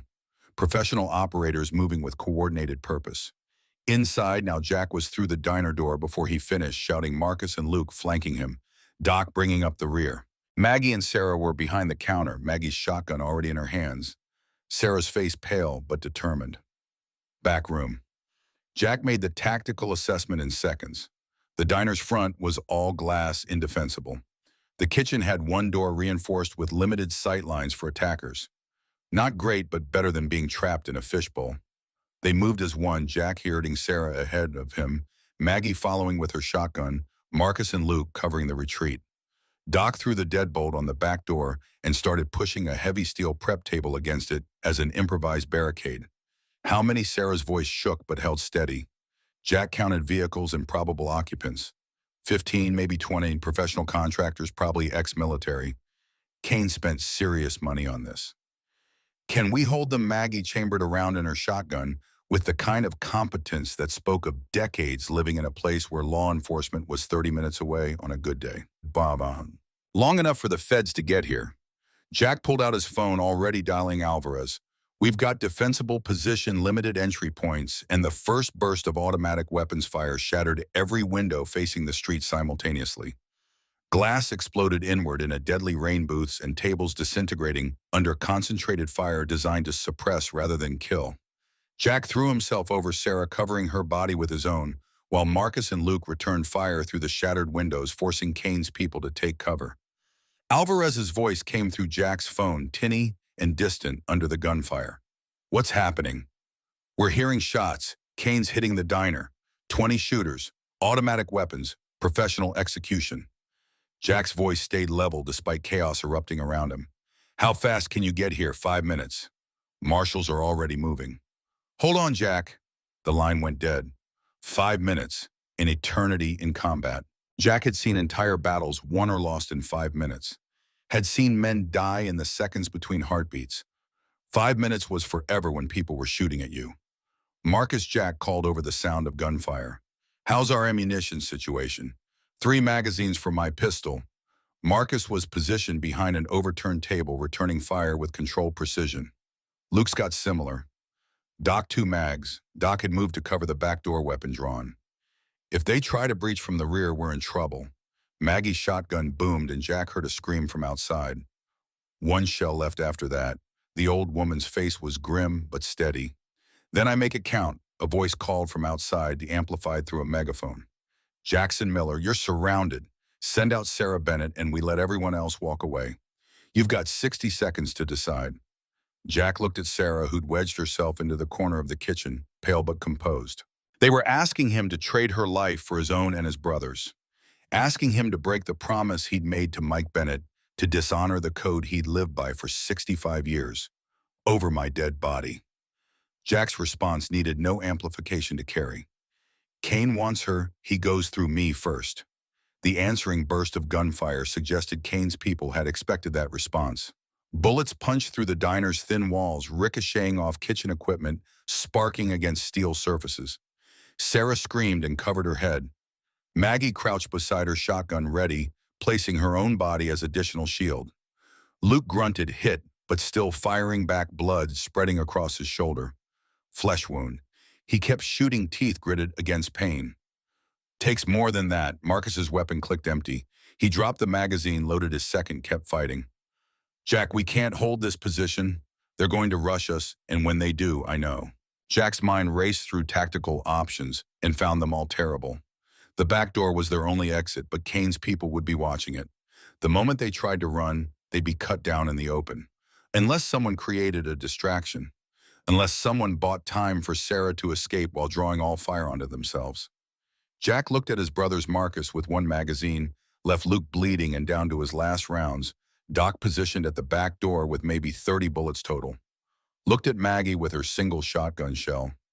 Looked at Sarah, Mike Bennett's daughter, the girl he'd promised to protect no matter the cost. The math was simple and brutal. Someone had to stay behind. Someone had to make the stand that would let the others escape. And Jack was the only one dying anyway. Listen up. Jack's command voice cut through the chaos, making everyone focus on him despite the continuing gunfire. Doc, when I give the signal, you take Sarah out the back. Marcus and Luke provide covering fire. Maggie, you go with them. Get to federal vehicles. They're 5 minutes out. What about you? Sarah's question carried the weight of already knowing the answer. I'm buying you time. Jack checked his pistol. 2 magazines left, 30 rounds total. Not enough to win, but enough to make Kane's people focus entirely on him instead of pursuing Sarah. Jack, no. Marcus's objection was immediate. We don't leave brothers behind. That's not how we operate. Mike didn't leave me behind in Kuwait. Jack met Marcus's eyes. Now I'm returning the favor to his daughter. This is what he'd want. What he'd do if our positions were reversed. Brother Luke started. This is my call. Jack's voice carried finality that left no room for argument. I'm dying anyway. 6 months in a hospital bed, or 6 minutes buying Sarah's escape, I know which one Mike would choose. I know which one I choose. Sarah was crying, shaking her head. You can't. I won't let you die for me. Jack crossed to where she crouched, cupped her face in his scarred hands, forced her to meet his eyes. Listen to me. Your father gave me 34 years I wouldn't have had. Years that included my own daughter, my own life, everything good I ever experienced. This is me paying that debt. This is me dying the way a warrior should, protecting someone worth protecting. I don't want you to die. Sarah's tears fell freely now. I don't want to die either. Jack's smile was gentle despite the chaos. But we don't always get what we want. What I want is for you to live, to go to college like your dad hoped, to have the life Mike fought to protect. That's worth dying for. He kissed her forehead, the gesture paternal and final. You're worth it, Sarah. Never doubt that. Jack turned to his brothers. Marcus, Luke, you've kept me alive for 3 years when I wanted to die. Thank you for that. But this is better. This matters. This is the death Emily would want for me. Marcus's face worked with emotion he was fighting to control. Semper Fi, brother. Always faithful. Jack gripped Marcus's shoulder hard. Now get ready to move on my signal. The next 60 seconds stretched like hours while Jack positioned himself at the destroyed front of the diner, taking cover behind the counter, where he had sight lines on all approaches. His brothers moved to the back, weapons ready to provide covering fire during Sarah's escape. Maggie stayed close to Sarah's shotgun, in gnarled hands, ready to use that last shell if anyone got too close. Jack took a deep breath, feeling his body catalog its various pains and failures, knees that barely worked, ribs that ached from yesterday's fight, the cancer eating his lungs from inside. 65 years of hard use, and now he was going to spend it all in one final transaction. Emily, watch over me. Mike, I'm coming to see you. The prayers came without conscious thought. If there's anything after this, save me a seat. We've got stories to trade. He stood up, exposing himself to fire, and opened up with his pistol, not aimed at suppression, fire like his brothers had been using, but accurate, deliberate shots that dropped 2 of Kane's people before they could take cover. Drawing every eye, every weapon, every bit of attention onto himself, and away from the back door where Sarah would be escaping. Now go, Jack's shout was nearly lost in the eruption of return fire that came his way. Doc yanked open the back door. Marcus and Luke laid down covering fire. Sarah ran Maggie beside her, both of them sprinting for the cover of vehicles in the bush, a lot where federal agents would be arriving any second. Jack kept shooting, kept moving, kept being the target that couldn't be ignored. A bullet caught him in the left shoulder, spinning him around. Another in his right thigh, dropping him to one knee. Pain exploded through his body, but Jack kept firing. Magazine running dry, dropping it, loading his last, continuing to shoot. 13 rounds left, then 12, then 11. Kane's people were advancing now, confident their target was wounded and nearly out of ammunition. Jack counted them 7, still standing, moving with tactical precision, probably thinking this dying old man would surrender rather than fight to the last bullet. They didn't know Marines. Jack emptied his weapon into the advancing line, each shot placed with 65 years of experience and training. 3 more men dropped. 4 left. Gun clicked empty. Out of ammunition, but not out of fight. He grabbed a knife from the counter, just a kitchen knife, but Maggie kept them sharp and braced himself against the counter because his leg wouldn't hold weight anymore. The 4 remaining shooters entered the diner cautiously, weapons trained on Jack, probably wondering why this old man wasn't begging for his life. Behind them, Jack heard sirens. Federal vehicles arriving, marshals deploying. Sarah was safe. Mission accomplished. He smiled at Kane's people through blood and pain.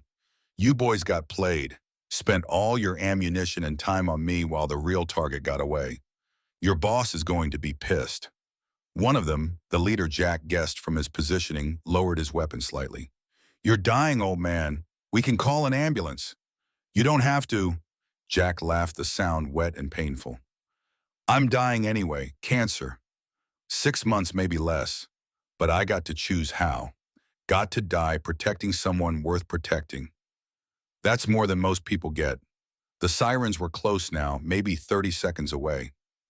Kane's people exchanged glances, calculating odds of escape versus the certainty of federal arrest if they stayed. The leader made the decision for all of them.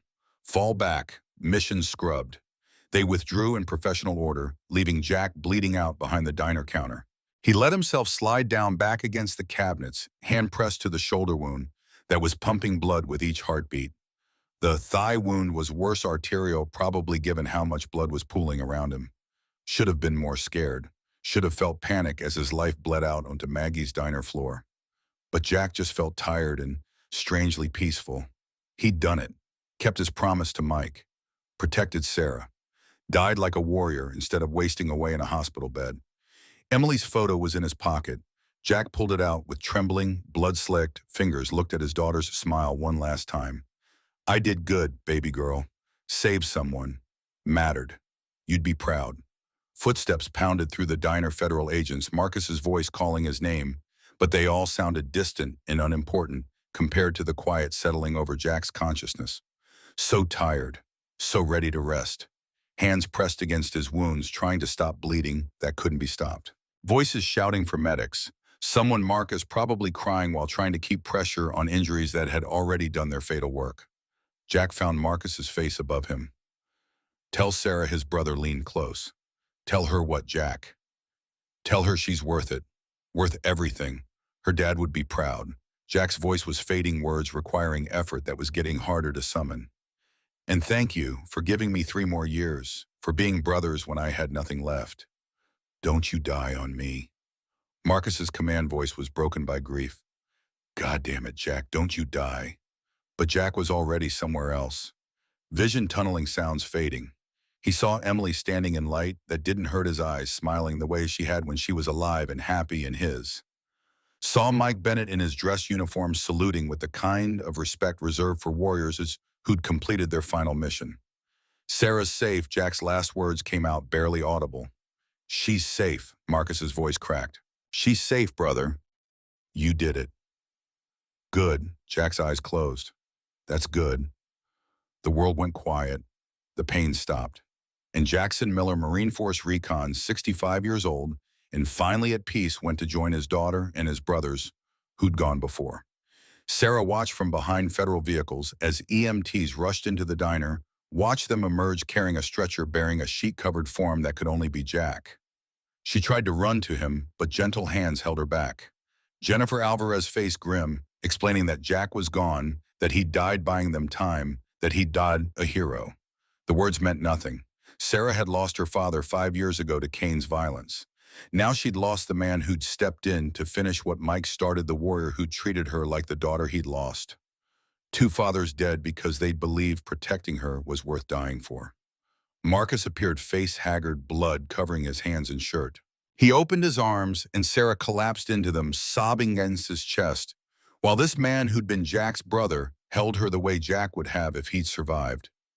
He loved you. Marcus's voice was rough, like you were his own. He was ready to die, but finding you gave him a reason to live first. You gave him that gift. I got him killed. Sarah could barely speak through tears. If I hadn't needed help, if Dad hadn't investigated Kane, if people like Kane weren't evil, none of this would have happened. Marcus pulled back, hands on her shoulders, forcing her to meet his eyes. Jack made his choice. Died protecting someone worth protecting. That's a warrior's death. That's the death he wanted, but I needed him. Sarah's voice broke on the admission. I know. Marcus's own eyes were wet. We all did. But Jack needed you too, needed purpose, needed to matter again. You gave him that.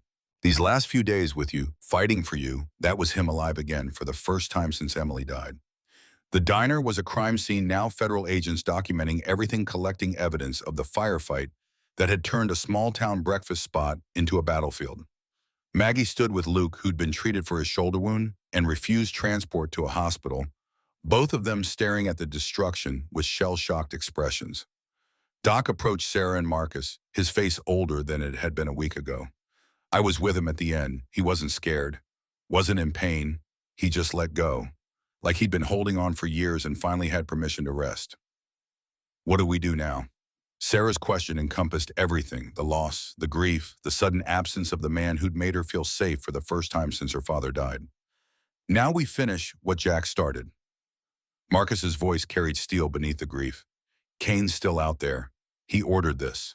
He killed Mike, tried to kill him. Claire killed Jack. We make sure he pays for all of it.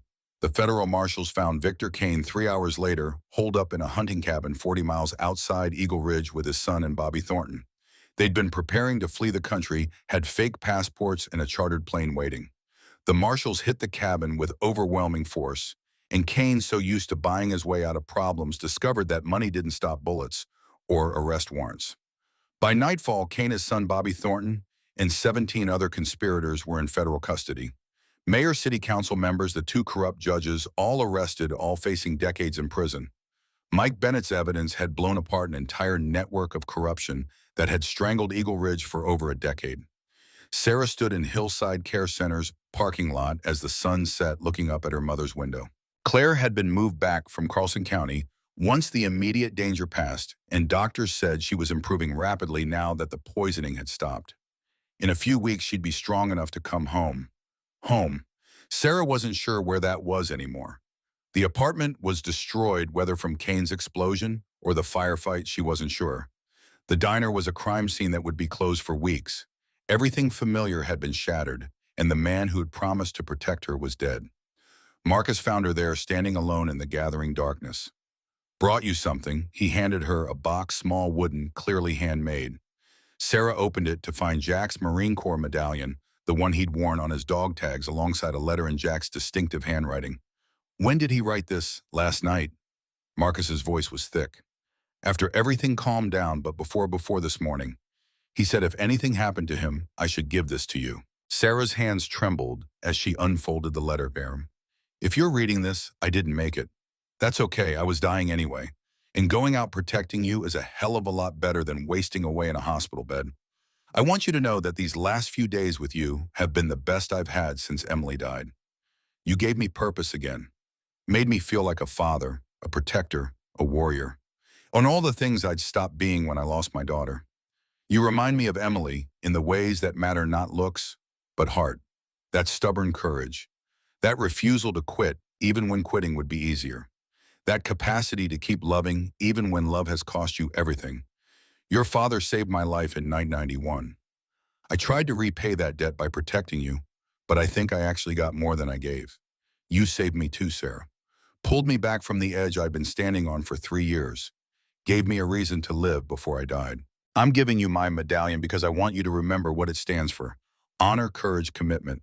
Your father lived by those values. I tried to. Now I'm trusting you to carry them forward. Go to college. Study something that matters. Help people. Fall in love. Have children. Name one Mike if it's a boy. Emily, if it's a girl, tell them about the warriors who loved them before they were born. Live, Sarah. Live fully and without fear. That's what your father wanted. That's what I want. Don't let our deaths be meaningless by refusing to embrace the life we died protecting. You were worth it. Worth everything. Never doubt that. Semper Fidelis. Jack Miller. Sarah clutched the letter and medallion to her chest, grief threatening to drown her. But underneath the grief was something else. Gratitude, purpose, determination to honor the sacrifices made for her. The Brotherhood will take care of you. Marcus's arm came around her shoulders. Your family now. Whatever you need, whenever you need it, we're here. What about Jack? Sarah's voice was small. What happens to him? Military funeral at Arlington. Marcus's pride was evident through the grief. Full honors. They're flying his body to Virginia tomorrow. Emily's buried there. We'll enter Jack beside her the way he wanted. Can I come? The request came out before Sarah fully formed the thought. Marcus smiled sadly. Jack would have wanted you there. We all would. 3 days later, Sarah Bennett stood in Arlington National Cemetery, surrounded by warriors, the Brotherhood in full colors, federal agents who'd worked the case, Marines from Jack's old unit who traveled from across the country to honor a fallen brother. Even Jennifer Alvarez came representing the justice system that had finally caught up to Victor Kane. The honor guard performed their duties with precision, born of practice and reverence. The flag folding the presentation to Marcus as next of kin, the three-volley salute that echoed across the cemetery's rolling hills. Taps played the mournful notes, carrying on wind that seemed to whisper the names of all the warriors resting in this sacred ground. Sarah placed flowers on Emily's grave, then on Jack's. Father and daughter reunited in death the way they'd been separated by it in life. She pressed her hand to Jack's marker, reading the inscription, Jackson Miller Gunnery Sergeant, USMC Force Reconnaissance, Desert Storm Veteran, 1960-2025, Semper Fidelis. He died protecting those who could not protect themselves.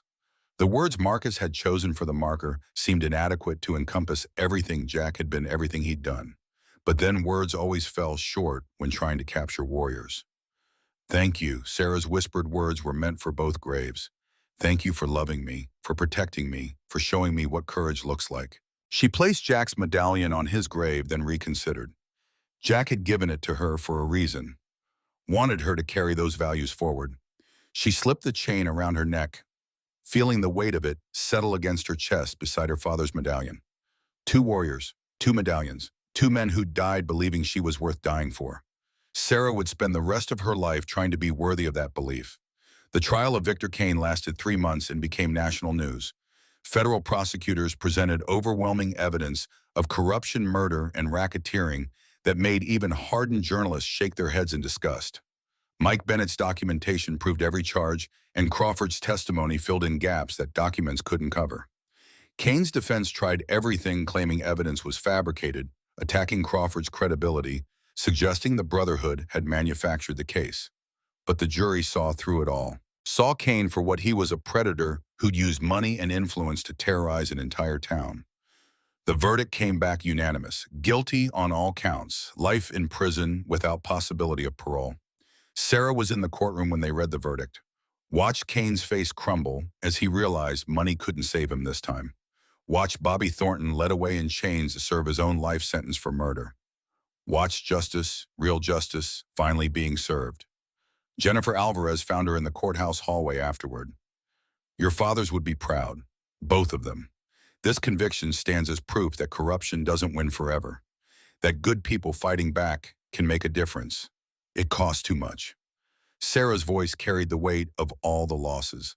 Alvarez nodded solemnly. It did. But Mike and Jack knew the cost when they made their stands. They deemed it worth paying. Now you get to decide if their sacrifice means something or nothing. The words stayed with Sarah through the months that followed, through her mother's full recovery and return home, through the rebuilding of their lives in an Eagle Ridge that was slowly healing from Kane's influence, through the decision to use the scholarship money Jack had left her to study criminal justice at Arizona State. 1 year after Jack's death, Sarah returned to Arlington with the Brotherhood. They'd made it an annual tradition, visiting Jack and Emily, sharing stories, making sure their memories stayed alive. Marcus, Doc, and Luke had all aged visibly over the year, the weight of losing their brother showing in gray hair and deeper lines. But they'd also found new purpose. The Brotherhood had expanded, taking on more cases, helping more veterans, protecting more families. Jack's sacrifice had become the rallying cry, proof that one warrior's stand could change everything. Sarah placed flowers on both graves, then stepped back to let the Brotherhood have their moment. She wore both medallions, now her father's and Jack's, and they'd become her touchstones in difficult moments. Reminders that courage existed, that sacrifice mattered, that love could be stronger than death. A young Marine approached hesitantly dressed uniform, crisp eyes showing the kind of haunted look Sarah had learned to recognize in combat veterans. "Ma'am, I heard stories about Gunnery Sergeant Miller, about how he died protecting a civilian. I wanted to pay my respects." Sarah gestured to Jack's grave. "He was a hero, saved my life, and stopped a corrupt developer who terrorized my town for years." The young Marine knelt, placed his hand on the marker. "That's what we're supposed to do, right? Protect people who can't protect themselves." That's what Jack believed. Sarah's voice caught. He lived it every day, died living it. The Marine stood, saluted Jack's grave with precision that would have made Jack proud. "Semper Fi Gunny, rest easy. We've got the watch." Sarah watched him walk away, then looked at Marcus. "Does it get easier?" Missing him, no. Marcus's honesty was gentle. "But it gets different. The grief becomes part of you instead of consuming you. You learn to carry it, to honor it." "How do I honor it? How do I make his death mean something?" "You're already doing it." Marcus gestured to her college acceptance letter, visible in her jacket pocket. "You're studying to help people. You're standing up for what's right. You're living the life Jack died protecting. That's how you honor him." Sarah nodded, understanding, settling over her like a blanket. She couldn't bring Jack back, couldn't undo the violence and loss, but she could live fully, courageously, purposefully, could become the kind of person worthy of the sacrifices made for her. That evening, sitting in Maggie's rebuilt diner, stronger now, with bullet-resistant windows and a memorial plaque honoring Jack Miller, Sarah worked on her college application essay. The prompt asked about someone who'd influenced her life. She wrote about her father, about Jack, about warriors who stood up when others looked away. Wrote about honor and courage and commitment. Wrote about the night bikers walked into a diner and changed everything. And she wrote about purpose, about learning that life was worth living fully, even when, especially when it had been bought with someone else's blood. The essay ended with words that felt true in her bones. "Jackson Miller taught me that dying isn't the hard part. Living with purpose, protecting those who need it, standing tall when it would be easier to look away, that's the hard part. He did the hard part every day of his life, and especially on his last day." I carry his medallion now alongside my father's. They're heavy not from the metal, but from the responsibility they represent. The responsibility to be worthy, to make their sacrifices mean something, to live fully and without fear. I'm studying criminal justice because corruption killed my father and the man who avenged him. Because small towns like mine deserve protection from predators who use money and power as weapons. Because warriors like Jack and Mike shouldn't have to die to make the world marginally less terrible. I'm living because Jack died protecting me. That's a debt I can never fully repay, but I can spend my life trying. I can be the person he believed I was: strong, courageous, committed to something larger than myself. Thank you, Jack Miller, for showing me what warriors look like. Thank you for proving that one person's stand can change everything. Thank you for dying so I could live. I promise I'll make it count. Sarah saved the document, feeling something settle in her chest. Peace, maybe. Or purpose. Or the strange combination of grief and determination that came from being loved by warriors and watching them die to protect you. Outside, the Arizona sun was setting over Eagle Ridge, painting the desert in shades of amber and gold. The town was healing slowly, but healing. New businesses were opening. Young families were moving in. The corruption that had strangled them for years was gone, excised, like cancer leaving space for something better to grow. Sarah touched the medallions around her neck and made a silent promise to the men who'd worn them first. "I'll make you proud. I'll stand up. I'll fight back. I'll be worthy of what you gave me." And somewhere in Arlington, beside his daughter, or in whatever peace warriors found after their final battle, Jack Miller rested, easy, mission complete, promise kept, purpose fulfilled. He'd lived long enough to save someone worth saving. Died protecting something worth dying for. Found redemption in his last days after 3 years of wanting death. That was enough. That was everything. Semper Fidelis, always faithful, to the end and beyond the code endured. And Sarah Bennett, carrying 2 medallions and 2 legacies, walked forward into the life 2 warriors had died to give her. She would make it count. Epilogue, 5 years later, the graduation ceremony at Arizona State University was hot, crowded, and interminable. Sarah sat in her cap and gown, surrounded by hundreds of other criminal justice graduates waiting for her name to be called. In the audience, Claire Bennett beamed with pride beside an empty seat, a chair reserved for the father who should have been there. But 3 rows back sat the Brotherhood. Marcus, Doc, and Luke had driven from Montana wearing their colors with pride, despite venue rules against them. They'd earned the right to wear whatever they wanted. They'd buried too many brothers. They'd fought too many battles. They'd kept their promise to Jack Miller by watching over his girl. Sarah Bennett, the name echoed across the auditorium. Sarah walked across the stage, accepted her diploma, and looked out at the audience. Saw her mother crying happy tears. Saw the Brotherhood standing in respect, saluting her the way they'd salute a fellow warrior. Saw Jennifer Alvarez, who'd become a mentor, grinning with pride.